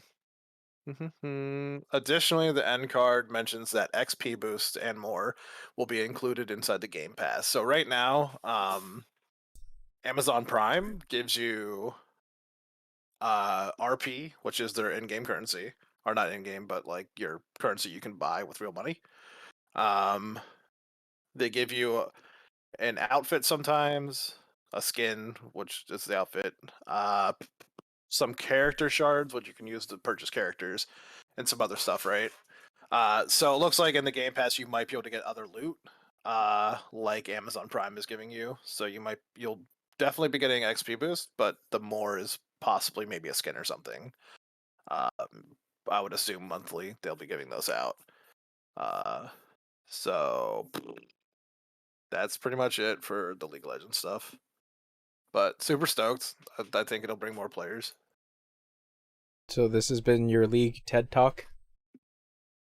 I mean, I know you don't like League, but no. There's another man in here that likes League with me, brother. Thanks, Wesley. Playing it at the moment. What a bitch. So quick question. So these games are going to come out on PC Game Pass, right? Is that what was that announcement What about? games? The League stuff and mobile? No, the game's already out. The pass is going to allow you to get free or it's not free. You have to pay for the pass. It gives you content. It gives you the characters unlocked. So when you play League, you have to unlock every single character with in-game currency or real money. Oh, okay. That's where I misunderstood because I'm like, wait, is League coming to Xbox Game Pass? No, but Okay. I don't think there was an announcement, but League is supposed to be coming to PlayStation, Xbox, and Nintendo. I hate this. I hate the world we live in. Why? It's such a good game. I'm kidding. You hate good? See, you didn't like Diablo at first, and now you love Diablo, so eat it. You'll love League one day. I'll teach you. So, anything else? Everyone should play League of Legends. Oh no, fuck you. Yeah. All right. All right. Who gives a fuck about League? Because we got Plague Tale Requiem. Yo, Plague Tale was bad. Plague Tale Requiem was Yo, worse. shut your ass up. Because fucking when you got Hugo and Amicia being like, use the power of the rats. I'm like, Oh my fuck God, yeah. This guy loves garbage, bro. That's why you love rats, because you love garbage. Oh, God. Stop doing your B-boy Yeah. stand. Because that's me, fam. That's me. That's me. That's what I do. I can't do any other because I'm just 100. So I liked Plague Tale. I actually want to go back and replay it, just to, like, refresh my mind. But yeah, Requiem is happening this year, I believe. And then Amicia is out for murder because she be killing people all of the She got there times. killing. Yeah, there was fucking one death where she just pushes a guy into the rats. Like, Jesus fucking Christ, Amicia. And then she's just stabbing people. And I'm like, oh my God. And even then, like, in the trailer, she's like, I think there's something wrong with me. I'm like, yeah. Yeah, what do you think? But yeah, it looks fun. I'm excited to see where the rat tail goes. And then after that, you guys fucking love cars? You like cars? You like when the engine goes. I thought you were saying vroom. like cards, like playing cards. Oh no, not cards, cars. Yeah, this looks pretty good, man. We talked about how like looks very We just want to go fast. imagey, like they're just trying to show off their engines and shit. Yeah, basically it's a very very showcasey game, but already like 2 years in. Yeah, Forza Horizon, Jesus. Forza Motorsport has been announced, and they were showing like a couple things with the engine, just being like, here's daytime and nighttime, and here's how the game looks, and look how crazy this car looks. It looks like the real thing. And then they talked about a little bit how like daytime weathering affects the track, so you might have more traction or less traction, or your wheels might heat up a little bit more, and then you have to go into your little lane thing and change your wheels out, and it's just like, oh, okay, that's neat. Hopefully it's good. Hopefully it doesn't become a huge trash fire like Gran Turismo 7. Because I got a little excited for GT7, and that ended up being kind of a shit show.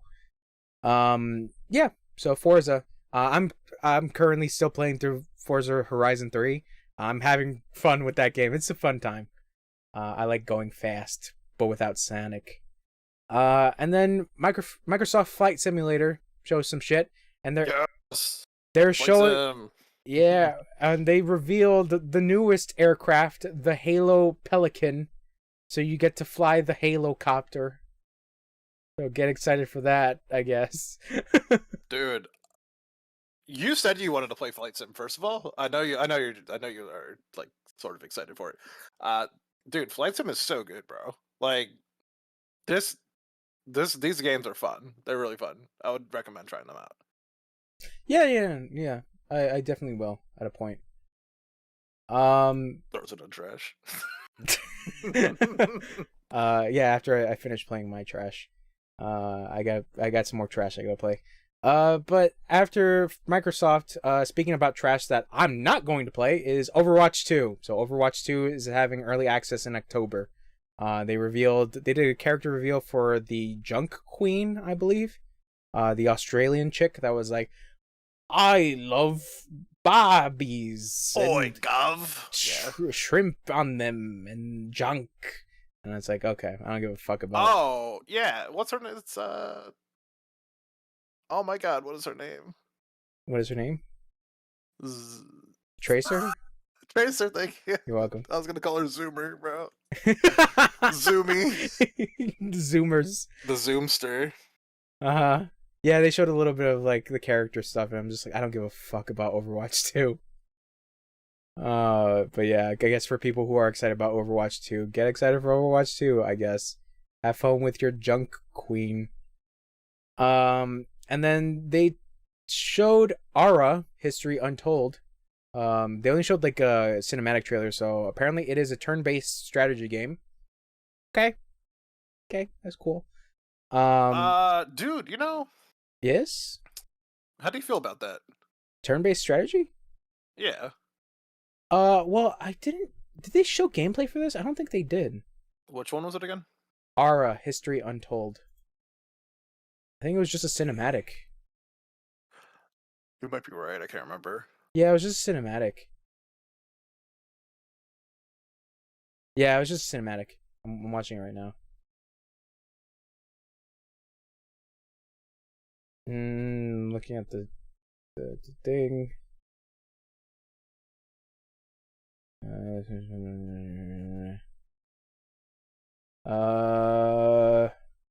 As players become one of history's leading figures, as I ask, will you rule the Egyptians as Queen Nefertiti, the Greek as Sappho, the United States as George Washington, or bring your own custom? So it's like Civ, but with turn-based strategy. Because you can conquer other places, but as different cultures in a way. I don't know. Like I said, they only show the cinematic, so I don't know how the game exactly plays. Am I a huge turn-based strategy guy? Never played that many strategy games, but I do like turn-based RPGs, to be honest. Yeah. The strategy ones are pretty fun, depending on what you play. I think me and Wesley were talking about XCOM, or you? One of I us. was talking about XCOM, Yeah. Oh, okay. but you were like, I'm not gonna play it, so I'm like, damn. No, I won't play XCOM because it doesn't. I played it back when it came out. Didn't really enjoy it. So Which one? The Dude, the one on PS4. XCOM 2? yeah. Okay. Because I know people like what is it? Enemy Unknown or something like that. The one that came out on like PS3 era. Mm. People like that one. Anyways, but yes, turn-based strategy games. But you know what else is not turn-based or strategy? Elder Scrolls Online. So yeah, I guess they're having their new expansion, I guess, the High Isle Legacy of the Brentons. I know nothing about Elder Scrolls Online. People still play it, so I have no clue. So good for them for their expansion thing. And then speaking about expansions, Fallout 76 is having their thing. Was the pit not a thing that happened already? I thought the pit already happened. I think it did, right? Oh wow, I thought Jones was wrong What? when you said the pit already happened. I was like, you're wrong. And then Wesley just said that it happened, so obviously he's right. I'm asking this because Wesley is the veteran 76 player, all right? Yeah, because he's the smarter one. We know. Okay, yeah, that's true. 76 for a while back in the day, but not anymore. Yeah, not anymore. He says he can't get behind this trash game for trash people, but he says we should play it together. Never said that, but okay. So yeah, expeditions. I don't know if it's necessarily the thing for the pit, like more additions for the pit expansion, but I have no clue. But you know what? I have a clue about. Forza, the game? Yeah. Oh, sorry, no, go ahead. Yeah. Anyways, Forza Horizon 5 gets Hot Wheels. So yeah. In the vein of Forza Horizon 3, Hot Wheels coming back, baby. That's right. Even though people are like, why are we getting the same exact shit? You know what Forza. I say? You know what I say to that? Shut the fuck up. Shut the fuck up. Let me enjoy Hot Wheels. Yeah, could you just shut the fuck up? Shut the fuck up. Shut the fuck up. Shut up. Shut it. So yeah, Hot Wheels is happening. It looks neat. Obviously, you have the big Hot Wheels tracks all around Mexico of Forza Horizon. Yeah, I have yet to get to Forza Horizon. I still got to get through 3 and 4, so who knows. And then we got a little bit of a trailer for Scorn, which was a game that I remember being announced and looking very H.R. Giegerish and also David Cronenberg-esque, where everything looks creepy as fuck, and I do not want to be a part of it, but I will play it. So yeah, if you don't know Scorn, watch it at your own risk. And then after that, Flintlock Siege. Creepy. Yeah, Scorn is creepy. Flintlock: The Siege of Dawn. As I was reading the name, I was like, "What the fuck is this game?" And then I remembered it is that action game that kind of looks like God of War's Axe Combat, but a little bit more evolved. I'm gonna say a 50-50 on this one. It looks okay. It's got a lot to like go before I say like before I think that I'm actually gonna want to play that game. Before you like it. Yeah, so it does look interesting. I would like to see a little bit more, because obviously they did show gameplay for it. Like, you're going to be doing boss battles. The axe combat looks very similar to God of War's. But like I said, you have a little bit more of addition to certain things that you can do throughout the game. So, like I said, I would like to see a little bit more of it. And then after that, we got Minecraft Legends, or Breath of the Minecraft, which apparently it's not a Breath of Wild game. Apparently it's a God, what is it called? You guys remember the game Overlord? Where you summon like minions and stuff like that? No. Okay, well, essentially it's a game where you have like a huge group of armies, and you use your character to like order your armies to attack. I believe that's what they were saying was Minecraft Legends is going to be. Yeah, but it's an RTS. RTS. Or at least that's what it looked like it was going to be. Yes, RTS. I think that's what they said. Did you guys ever play Minecraft Dungeons by any chance? Because I didn't. I keep hearing that game is supposed to be like Minecraft's Diablo. Diablo. Yeah, I have it. You have it? Okay. Mhm. So you enjoy that Minecraft Diablo? It's not. I don't really say like it's dungeony, sure, but it's not like you don't choose any classes or anything. Wesley, it's called Minecraft Dungeons, and it's not dungeony? No, I said it is dungeony. You just don't choose your classes like Diablo. I'm sorry, don't but that was funny. fucking. You're telling me it's not dungeony and it has dungeon in the name? The fuck you doing here? I was about to say, I'm going to write a letter to Mr. Microsoft and let him know about where the fuck the dungeons are. Alright? But I'm glad Wesley rephrased himself. So then after that, we got another craft building game, but with a mech. Lightyear Frontier. I might be interested in this one. I might be interested. Not me. I might be. But yeah. Chonch gives it 10 out of 10. Chonch out of chonch. And then after that, we got Gunfire Reborn. I believe it's coming out to consoles now. I believe.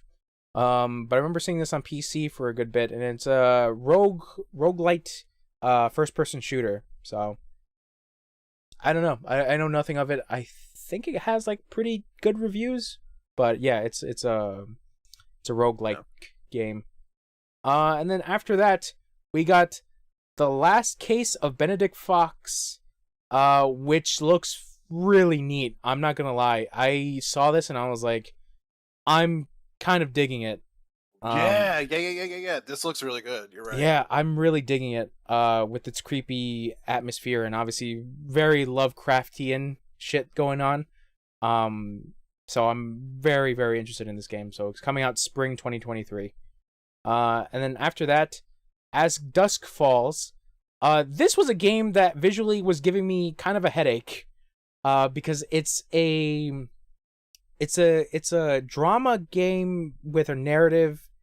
But it's doing a motion graphic style that felt like every time I kept seeing gameplay of it, it just looked really disorienting and I was not digging it. But I don't know, maybe people might like the story because it's doing a thing where it branches its story. So like any decision that you make can lead to a different thing and then, different branches and sorts. So I don't know. That's coming out July 19th. I forgot to mention that some of these games are coming out like June, July, and stuff like that. But anyways, people will figure it out. So yeah, As Dusk Falls. Naraka Blade Point is coming to Game Pass and brings crossplay. Y'all remember Naraka Blade Point? Not excited. Okay. Moving on. Yeah, the little samurai thing, yes. Yeah, it's a battle royale. Battle royale fighter. Yeah.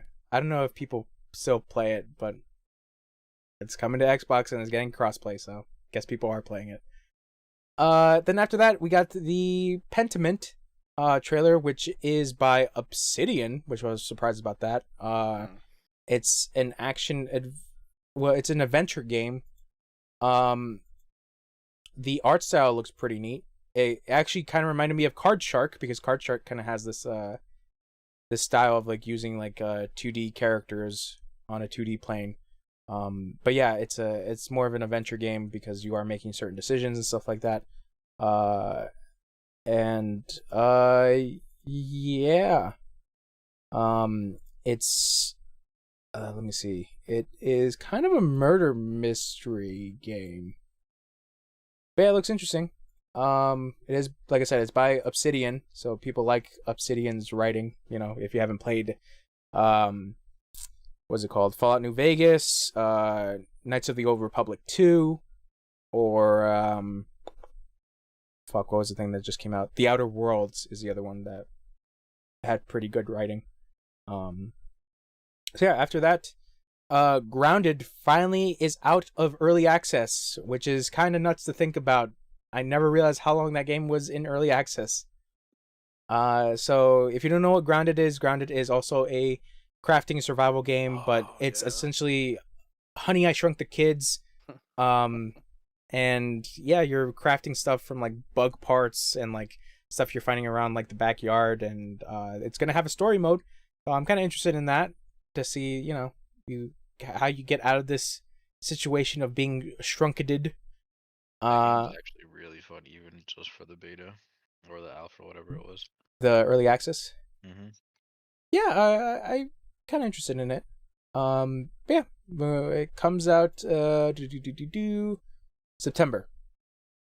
And then after that, Erebon Shadow Legacy, or as Haller called it, Sly Cooper, during when I was streaming this, is a stealth game, where you use the shadows and you're going around and sneaking against robots using lights and stuff like that. So the one thing that I was really interested in this game was that you're using the shadow like a good amount, because like there was this like one little particular part of the trailer that like a box was like kind of connecting to like a box of shadow was like connecting to like this other shadow, and like that's when you move your shadow thing into the shadow area. So I was like, oh, there's gonna play some stuff with like lighting, obviously. Yeah, overall, I'm trying to think, because there was another game that was similar to this of like stealth approach. I want to say Origami was kind of like that, where you're using like the shadow and stuff like that. This game looks great though. Like it does look fun. Yeah, it does look really, really neat. Yeah, like I said, I'd like to see a little bit more of it. But until then, so that is coming out 2023, and then, you know, the thing that Haller was talking about earlier, that was like, why didn't you talk about this? How could you miss this? How dare you miss this? I thought you were a true Diablo fan like I. It's Diablo 4. They showed the last character class being the Necromancer. Okay. Here we go. Here we go, kid. All right, so time to talk about the trailer. Diablo. The fucking trailer is horrible. It looks like they rushed it heavily. It looks like they used Diablo Immortal fucking graphics to show you what this character is. So fuck you, Blizzard, you fucking pieces of shit. And it's unfortunate because I love the Necromancer. Which, like, here's the thing though, the gameplay looks great. When they showed the gameplay of it, it looks really cool. But like the reveal trailer was like, it looked like they were like, yeah, it didn't look like we're gonna use Blender and 3 people. So go get it and make sure it's done in 2 days, please. It was so weird when I was watching that. I was like, why does this cinematic look weird? Did you see the Rogue trailer? That was the live action one, right? No, I don't think so. I don't think there's live action for that.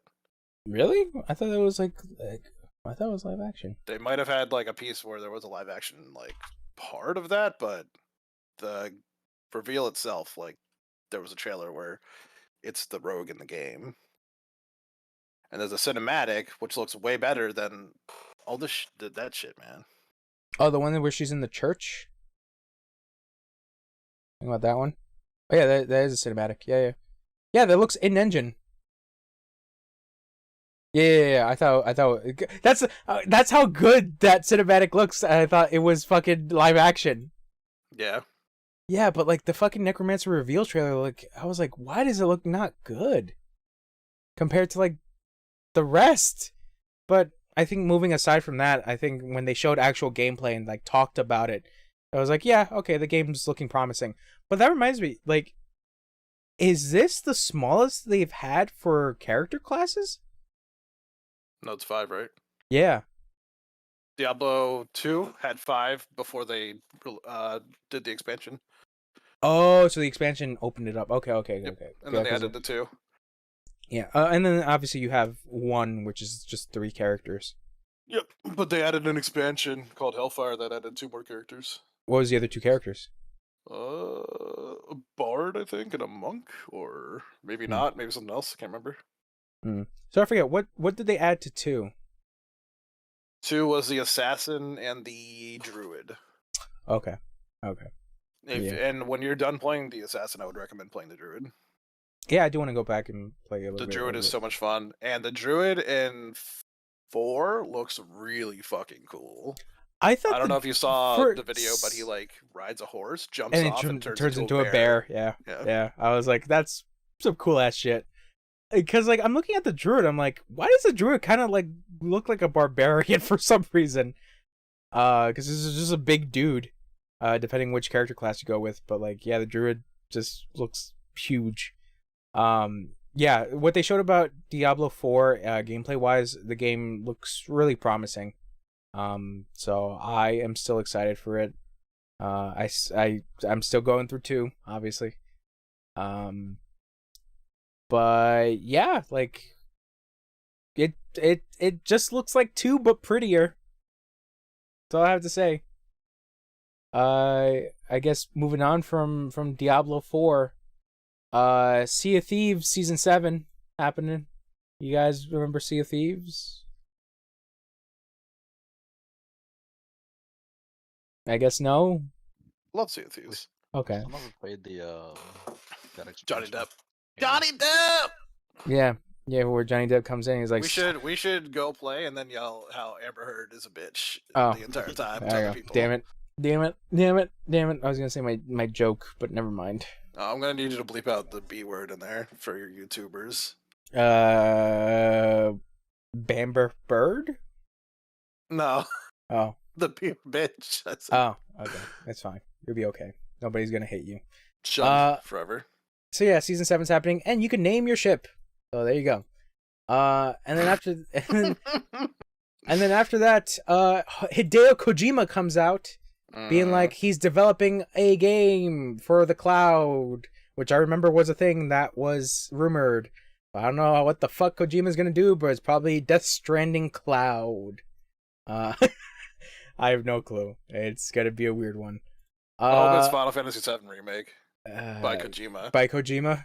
Yeah. Yeah, and then he talks about how, like,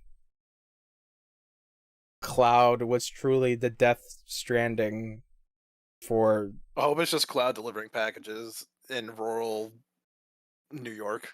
Yeah, and then Cloud talks about government politics and about nuclear deterrence. No, I just wanted to be him complaining about work 24/7. No, That's all. I think at this point, I think Cloud needs to talk about nuclear deterrence because of how fucking Final Fantasy VII talks about nuclear energy and shit. But anyways, I guess maybe. Anyways, who gives a fuck about that? Because we got Ravenlock. Is this just like Flintlock? No, Raven.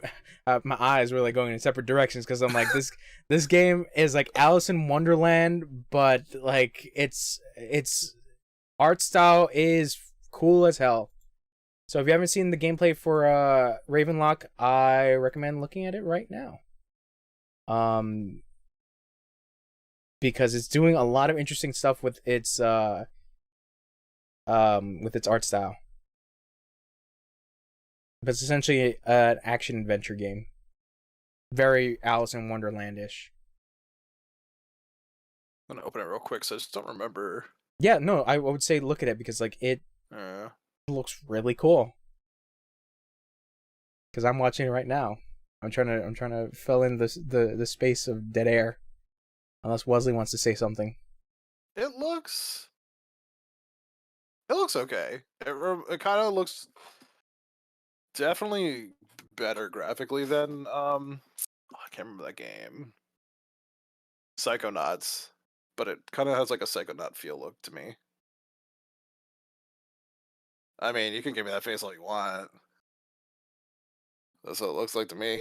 Talk about Psychonauts 1 or Psychonauts 2? Both of them. Looks like both of them. Fuck off. Anyways, Ravenlock looks good. Psychonauts is bad. How you doing? Yeah. There's a guy who loves bad stuff, but this is coming from another guy that likes bad stuff, so we're both wrong. Diablo 1's the best Diablo ever made. Anyways, we got Cocoon, which I didn't know until now that it's by the creators of Limbo and Inside.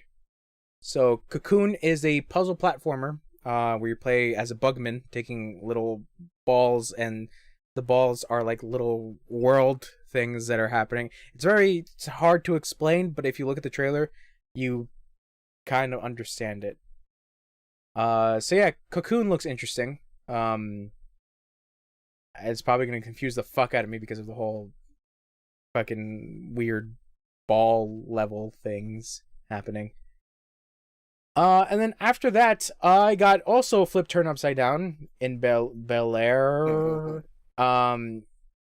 Wolong Fallen Dynasty is the new title by Team Ninja. I thought it was fucking Neo 3 for a second, but no, it's based in China. So that's coming early 2023. It's probably going to be a Neo-like game, possibly, but who knows.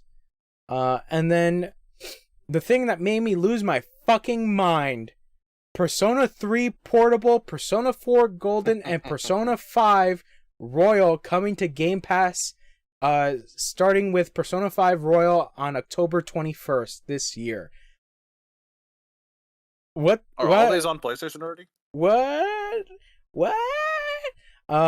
So this is the weird thing. After this was announced, they got PS5 versions announced as well. Yeah, that's what I was gonna say. All right. So this is the interesting part. Persona 5 Royal is on PS4, and I think it was also part of Persona 5 Original was part of the PS Plus collection.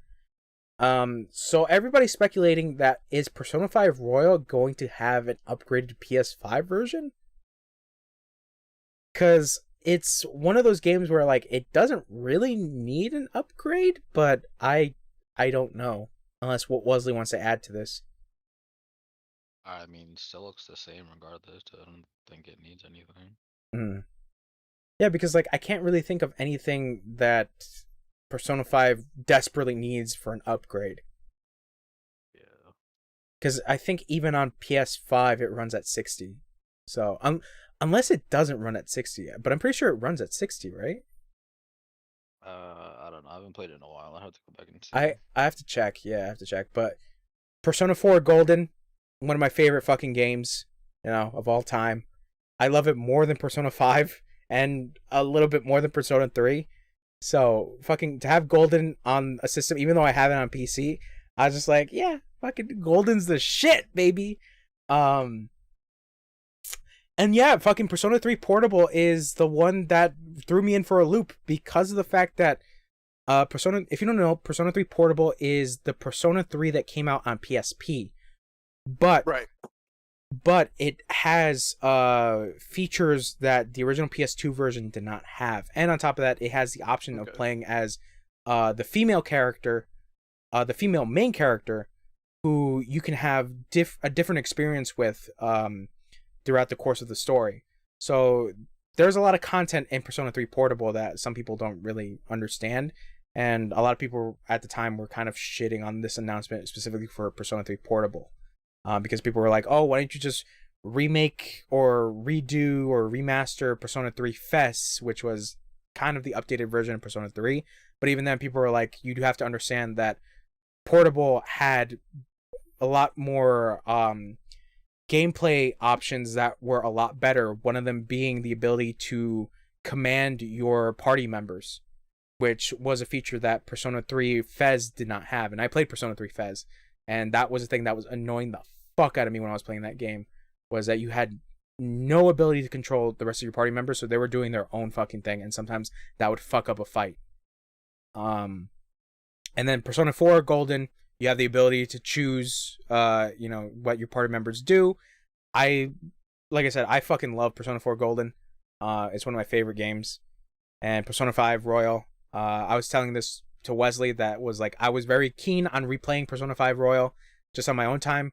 But with this thing happening, I have no fucking idea. So I'm going to wait until what exactly Persona 5 Royal is happening for PS5. Because I just want to see if something new is going to be added to it. But even then, Persona 5 Royal is an updated version of Persona 5, and it adds more content. So, like I said, I don't necessarily know if there's going to be anything added to it. Yeah, threw me in for a loop. And the nice thing for a lot of Xbox players is that all these games are coming to Game Pass, so you get to experience Persona 3, 4, and 5, but the updated versions. This kind of goes to show that, Persona 1 and 2 are probably never coming back into existence, which is kind of unfortunate because I know those games, people really like those games, but they don't get really talked about when it comes to Persona. And then 2, it kind of drives the knife for a lot of Switch owners that were expecting a Persona game on Switch besides Persona 5 Strikers. So, sorry, Switch owners. Get an Xbox. Wow. I can't wait till Xbox Pass comes to Nintendo. Yeah, eventually. You never know. Fucking Microsoft is in the works of Nintendo being like, yo, Nintendo, you want that Master Chief and that Persona? Come over here, They've been talking baby. for a while about, like, their, like, combination of each other. Yeah, there's been like talks and stuff like that. And then obviously the whole thing with Banjo-Kazooie showing up in Smash. Because that was like everybody's speculation of like a weird character coming out. Because Rare is owned by Microsoft, so. Anyways, and then we got boring shit, obviously Starfield. How can Starfield fill up the hype of Persona? Obviously. I don't even care about this game anymore, bro. Bro, I don't give a fuck because it's just Fallout in space. No, but on a serious note, I don't know. I don't really know what to feel with this game because I'm not really in the mood to play like something by Bethesda in the sense that like I know I talked about last week that I want to go back and play the Elder Scrolls because like I enjoyed those games, but at the same time, when Starfield was announced, I was just like, oh, that seems okay. And then what they showed, I'm like, oh, it's kind of just Fallout in space. So even then, I'm like, I kind of need more. And Todd Coward, did talk about, what they're planning to do for the game. And obviously the game being delayed, they want to do more for it. So I guess until final release is when I'll be somewhat interested in it.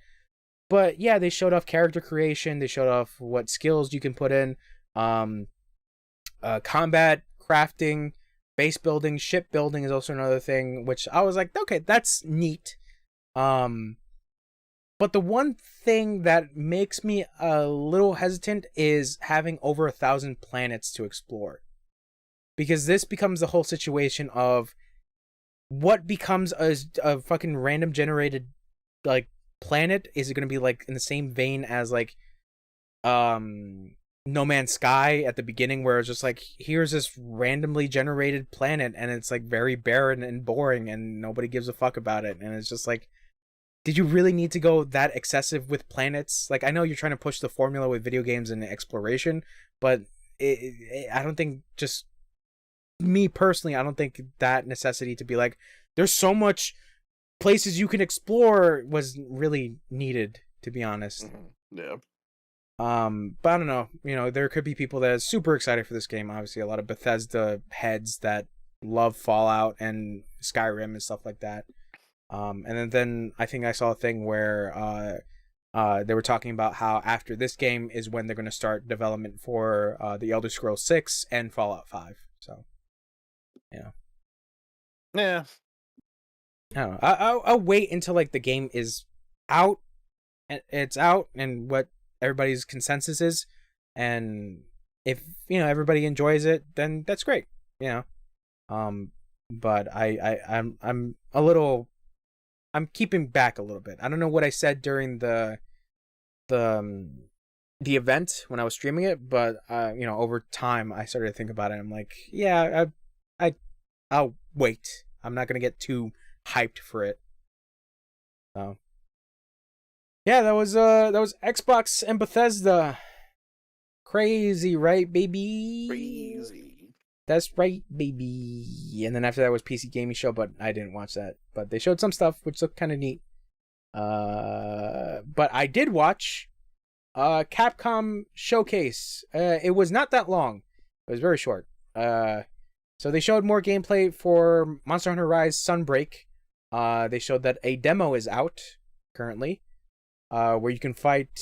Where they showed a couple more new monsters. They showed a monster that was the mainline monster for Monster Hunter 4 on DS, called Gore Magala. I guess a lot of people were hyped about that. And yes, Monster Hunter looks good. That's all I can say. Then after that, they just re-showed a trailer of Street Fighter 6, which was kind of bullshit. And then they talked about the Capcom Fighting Game Collection, which I know about and I'm probably going to get, because I do want to try the game called Red Earth, which is a fighting game RPG. Which is actually, this is the first time Red Earth is coming to the States. So that's happening. They showed a little bit more about, I think they showed the exact same trailer of Capcom Arcade Stadium 2. Then after that, they showed a little bit more gameplay of Exoprimal, which is that armored suit game where you're shooting the dinosaurs in like a horde mode kind of thing. And it's getting a closed network test. Hey man, you get to shoot dinosaurs, is all I can say. It'll probably be good. Yeah, it looks crazy. It looks crazy and goofy, and looks like you just have goofy fun. So I'm not gonna fault the game for it. Then after that, we spoke about this a little bit, where Dragon's Dogma 10th anniversary stream is happening tomorrow, at the same time as Final Fantasy's 25th anniversary of fucking Final Fantasy 7 is happening. So the fuck, Yeah, that's bizarre. But the speculation is, will there be a Dragon's Dogma 2? Probably not. I don't think so. I'm not having my hopes up. But I mean, overall, I know people really like Dragon's Dogma. A lot of people really like. Did you play Dragon's Dogma? I played a little bit of it. I didn't get too crazy into it, but I know people really like it. I have it. I just haven't touched it. Yeah, I was like, I have it on PC. I have it on my PS 5, but I just never got too crazy into it. Yeah. I think the one thing that kind of like made me kind of go back and forth with it was like the whole pawn system, your party members, because that was like really weird as well. But I'll probably, there'll be one day where I'm just like, I'm gonna give it a shot, because obviously the combat in that game is fun because it is by the guy who did fucking Devil May Cry. So Devil May Cry 4 and 5 and 3. So the combat is just crazy Devil May Cry-esque combat, but in a fantasy setting. And then I completely forgot that an anime happened for Dragon's Dogma on Netflix, but apparently it's bad. So, yeah, Dragon's Dogma not doing too well with other media. Yeah, I don't know what this anniversary stream is gonna have. So we wait until tomorrow. That's all I can say. And then the final thing that they talked about was Resident Evil. Hey, Baby. So speaking about baby, the baby fully grown. So if you don't know anything about Resident Evil Village, and you don't want it to be spoiled, this is going to be full spoiler mode for here, because I beat Village. I think, did you watch me beat Village, Haller, on stream? Mm-hmm. Yeah, okay. Wesley, do you know what happened? You were like, I did it.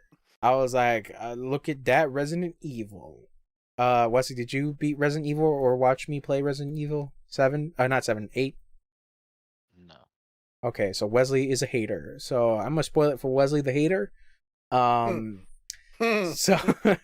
So Resident Evil DLC called Shadows of Rose So the baby Rose that you went out to go save is basically the end of 8. You have a moment with Rose, kind of grown up, kind of a teenager, I want to say at that point.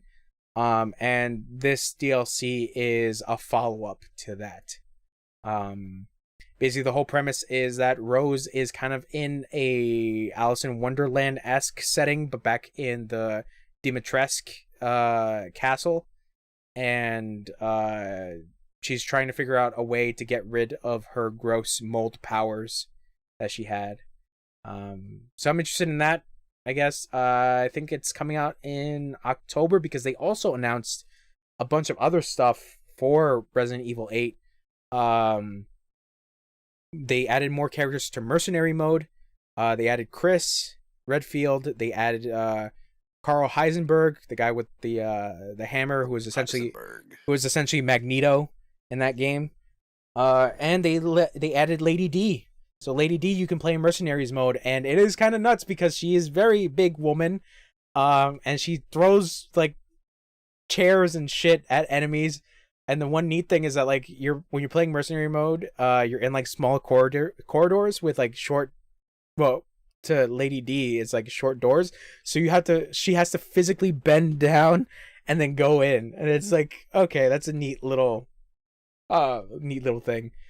And then after that they showed you can play Resident Evil 8 third person in a third person mode. So that's cool. So that's all coming to what they just announced for Resident Evil Village Gold Edition. So it's going to be the DLC stuff all together in one, which is neat, I guess. You know, as someone that did all the achievements for Resident Evil 8, yeah, the DLC, I'll probably kick back up Resident Evil 8 to play the DLC. But this makes me think if I should just get it for PS5 just so I'm comfortable and not running into issues like I did with the PC version of Resident Evil Village. Because I would just get this shit on PS5. Yeah, because they did eventually fix some of those issues, but there are some micro stutters that I encountered with in Resident Evil 8 on PC. So yeah, I guess when the gold version comes out on PS5, I will probably pick it up. Or probably get a cheap version of Resident Evil 8 and then get the DLC through a different purchase. Anyways, so yeah, Resident Evil 8, Not Forgotten. And then they showed some of the stuff that they showed at the State of Play, where it's coming to PSVR 2. And then after that, they were like, hey, you remember we showed you that trailer of Resident Evil 4? Here's the same exact trailer of Resident Evil 4. Excited still. Yeah, I'm still excited for that game. Just they showed like maybe 2 different camera angles. They showed Leon's face from RE2. But that's basically it. It's the same exact trailer. Fucking Resident Evil 4, also one of my favorite games. One of my first Resident Evil games. Yeah, I'm excited. And you know, a lot of people were... Hold on, let me take a swig. A lot of people were worried about the development of this game because everybody... Initially, this game was going to start development with the people who developed Resident Evil 3 Remake. So a lot of people were worried about that because of how kind of lackluster 3 was. But because of that response, Capcom decided to put the team that worked on Resident Evil 2 back into Resident Evil 4. So that's why everybody now feels a little bit more at ease with the game. Yeah. But, yeah, I mean, I'm ready to see what they got. You know, ready to see what they change. I think it'll be good. I don't think it's gonna be a problem. Yeah, and also Resident Evil 4. As long as the guy stays, it's like, what are you buying? What are you selling? Oh my god, I hope he's there. I hope the merchant's there. Please don't be in there. He's probably gonna be in there because they can't do that to the merchant. They can't. I'm not gonna take him out. Yeah, they can't do that. Thank you. So yeah, and then after that they were like, hey, you remember the games that were on PS4 like Resident Evil 7, Resident Evil 2 Remake, and Resident Evil 3 Remake, they're getting upgrades. So upgrades came out. I got the upgrades. They're free, by the way, but if you have the purchased versions of those games. Because I know Resident Evil 7 was part of the PS Plus collection, and you can't get the upgrade for that. You have to pay for the game. So, I mean, it makes sense in a way, kind of. But it kind of is it's also weird because Subnautica also had a PS5 upgrade, but I got Subnautica free on PS Plus, and I had no problem getting the upgrade. So I don't know, it's just weird shit like that happens. As for the upgrades, I was telling Wesley that I was playing through a little bit of I completed the DLC of End of Zoe for Resident Evil 7. And yeah, they do like haptic feedback stuff for the controller, like you feel the vibrations and shit like that. The trigger stuff is still there, when you're pulling up the gun and you're pressing the shoot button. Little neat things like that. And then the other obvious thing is like ray tracing was another key factor to this thing. And I think like high performance modes, yeah, little neat things like that. Nothing too crazy, but just the game more optimized for newer consoles. So if you have Resident Evil 2 Remake, 3 Remake, and 7 on PS4, you can get the free upgrade for 5 if you have a 5. Huh? Hell yeah. Oh, hell yeah. And then yeah, did I say that fucking Resident Evil 4 Remake is new console only / PC? I think you did, yeah.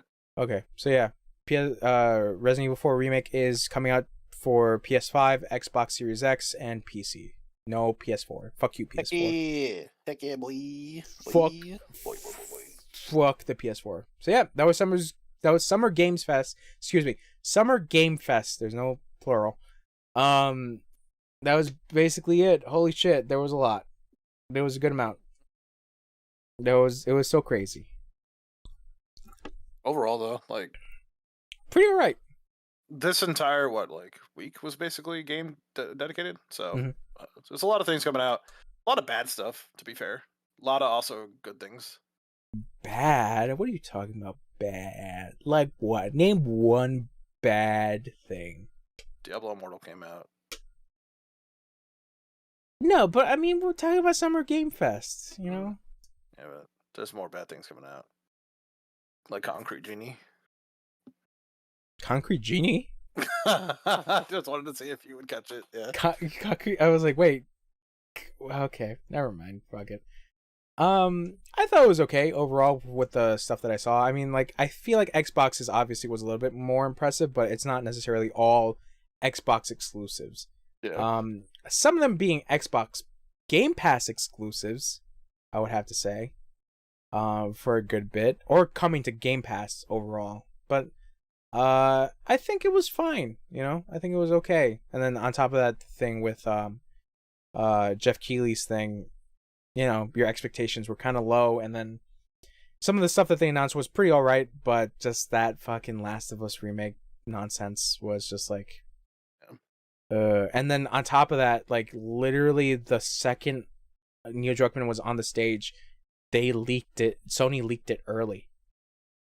So like pre-orders were already up and shit like that. So Sony kind of jumped the gun on that one, but even then, because like when Jeff was talking to Neil was like, yeah, it's just like he's like, I don't want to talk about anything more unless somebody leaks it. So like he was acknowledging the fact that Sony was like leaking the shit already. Yeah. Yeah. And then Capcom's thing was just like kind of, I wouldn't say a bummer, but it was just like, God damn it, like we saw this shit before. Most of them were trailers that we already watched. And then and there's just the weird thing of fucking Dragon's Dogma announcement for an announcement. It was just bizarre. But I'm like, it's Capcom. Capcom does shit like that most of the time. I think the one thing I had fun with was Devolver. Because of just the insane amount of bullshit. And yeah, after that, I don't know. What do you guys think overall? I know Haller had his thoughts. Wesley, are you playing anything right now that you might want to talk or not? No, I was actually doing the signing up for the network test for Primal. Oh, okay. You think you gonna get in? Probably not. People love the primal. I mean, you never know. It's like for now it seems like a niche game, but it's something new that people might uh want to like be head first into. Yeah, I mean it's a horde game. Yeah. Pretty much is. You know, The fact that you play as like mechs with different uh abilities and stuff like that. abilities, yeah. Just to shoot dinosaurs. Yeah. But even then, like the dinosaurs are not like regular dinosaurs. Like some of them have like weird, like powers as well. It's so Oh goofy. yeah. And the fact that they literally like fall down from like A an orb. void, yeah, Yeah. like a void orb. It was so goofy, but I'm like, okay, they're just having fun with this. Like I said, it's one of those games where I'm like, I'm not gonna fault it because it just looks like goofy fun. Yeah. Yeah. Anything else that you saw that seems interesting to you, Wesley? Because yeah, Uh, I don't know. I mean, this scoring thing was kind of weird. I was rewatching the videos for that. Um, from just like the gameplay that they showed, it doesn't seem that great. It just Yeah, seems but like just walking and stuff like that. Scorn was a weird one because I think initially it was supposed to be like a walking game, like adventure game where you just walked around and like experienced this whole area, but I think it just completely changed into a first-person shooter afterwards. It's not a shooter. It's not? Didn't the No, guy it's have a not a gun? shooter. It, just because you have a gun doesn't mean it's a shooter. They for the PC game show Scorn trailer, fucking announced that they're like, just because the guy's shooting things doesn't make this game a shooter. Shut the fuck up. I'm being so serious. Okay, can we move on from Scorn because I'm gonna have a fucking hissy fit. That and there's no dialogue in the game either. You could suck a dick. How about that for the dialogue? That's like all Just storytelling and just everything is because just you have a video gameplay. gun, just because you have a gun doesn't mean it goes pew pew. Shut the fuck up. I mean, yeah, just It doesn't goes mean a pew it's- pew. Okay, characters in League have guns. That doesn't mean League's a shooter. Like the shooter. Shut the fuck up. Actually, a first-person shooter beats the dubs. Shut the fuck up. Shut the fuck up. It's a first person game, all right? It's a first person game with a gun, so everybody's gonna think it's a first person shooter. Fucking get out of here with that fucking nonsense. It's like it's not a shooter because you know guns sometimes don't shoot and fuck get out of here. Get out of It's here. not a shooter. Moving on. Anything else? Not really. Okay. All right. Anything you excited for, Howler? Diablo 4. Okay. Skate 4. Okay. Even though Skate 4 was not shown, but okay. You didn't say, am I excited for things at the show? You said, are you excited for anything Are else? you okay? So let me clarify. Are you excited Mhm. from anything from this current show of Summer Game Fest / Xbox and Bethesda Game Showcase, and nothing from Skate or Devolver and or Capcom? Yeah, I'm excited for Skate 4. I'm excited for Scorn not to be a shooter. God, I'm going to fucking lose my mind. I'm gonna lose all of it. Yeah, I'm just excited for Persona 4 coming to consoles. A game that I finished on the PS Vita. Yeah, I don't know. Like, there's a lot of stuff that obviously were a lot of like cinematic trailers, so I would like to see a little bit more of. I'm very interested in the fucking Wolong Fallen Dynasty shit by Team Ninja. Because I'm like, is it gonna be a Neo game? Is it gonna be a Ninja Gaiden game? Like, I have no fucking clue. Yeah, like I said, some stuff I'm interested, some stuff, yeah, don't really care about. And I know, like, I had a controversial opinion about fucking Starfield, but I mean, that's kind of how I feel about it as of this moment. Yeah, I don't care about Starfield. Wow, big hate for I mean, Starfield. if they show more video, they're like, this is cool. And I'm like, yeah, that's cool. Yeah, because that's the thing is that they show gameplay, but like, Bethesda games always have this like animation that like looks really stiff, and like that's what I felt with Starfield. It's just like, oh, it's like somewhat updated textures for it, but it's still looking a little stiff like Fallout and Elder You can Scrolls. say it, but that's just garbage. I get it. But I like Elder Scrolls 5. I love Fallout. I like the Fallout 3. I don't know. Here's hoping that, like, I don't know, Phil Spencer will go over to Todd Howard and slap him around and be like, stop making the game look stiff. Stop it, Todd. No, that's how it's supposed to look. Alright. So yeah, that was the week of video games. I don't know where we can leave this off, but yeah, that's it for this episode. We got through a shit ton of stuff. That was a lot of stuff, bro. It was a lot of stuff. So, gentlemen. Whoa. It was good to hang with y'all. Yeah. You Jones gotta go... with his fuckboy face. I'm trying to do the fuckboy. I'll have my camera next time. Okay, you better, because I'm so alone. I feel so lonely talking to the images. Alright, man. I'll talk to you guys later. Alright, bye. Bye.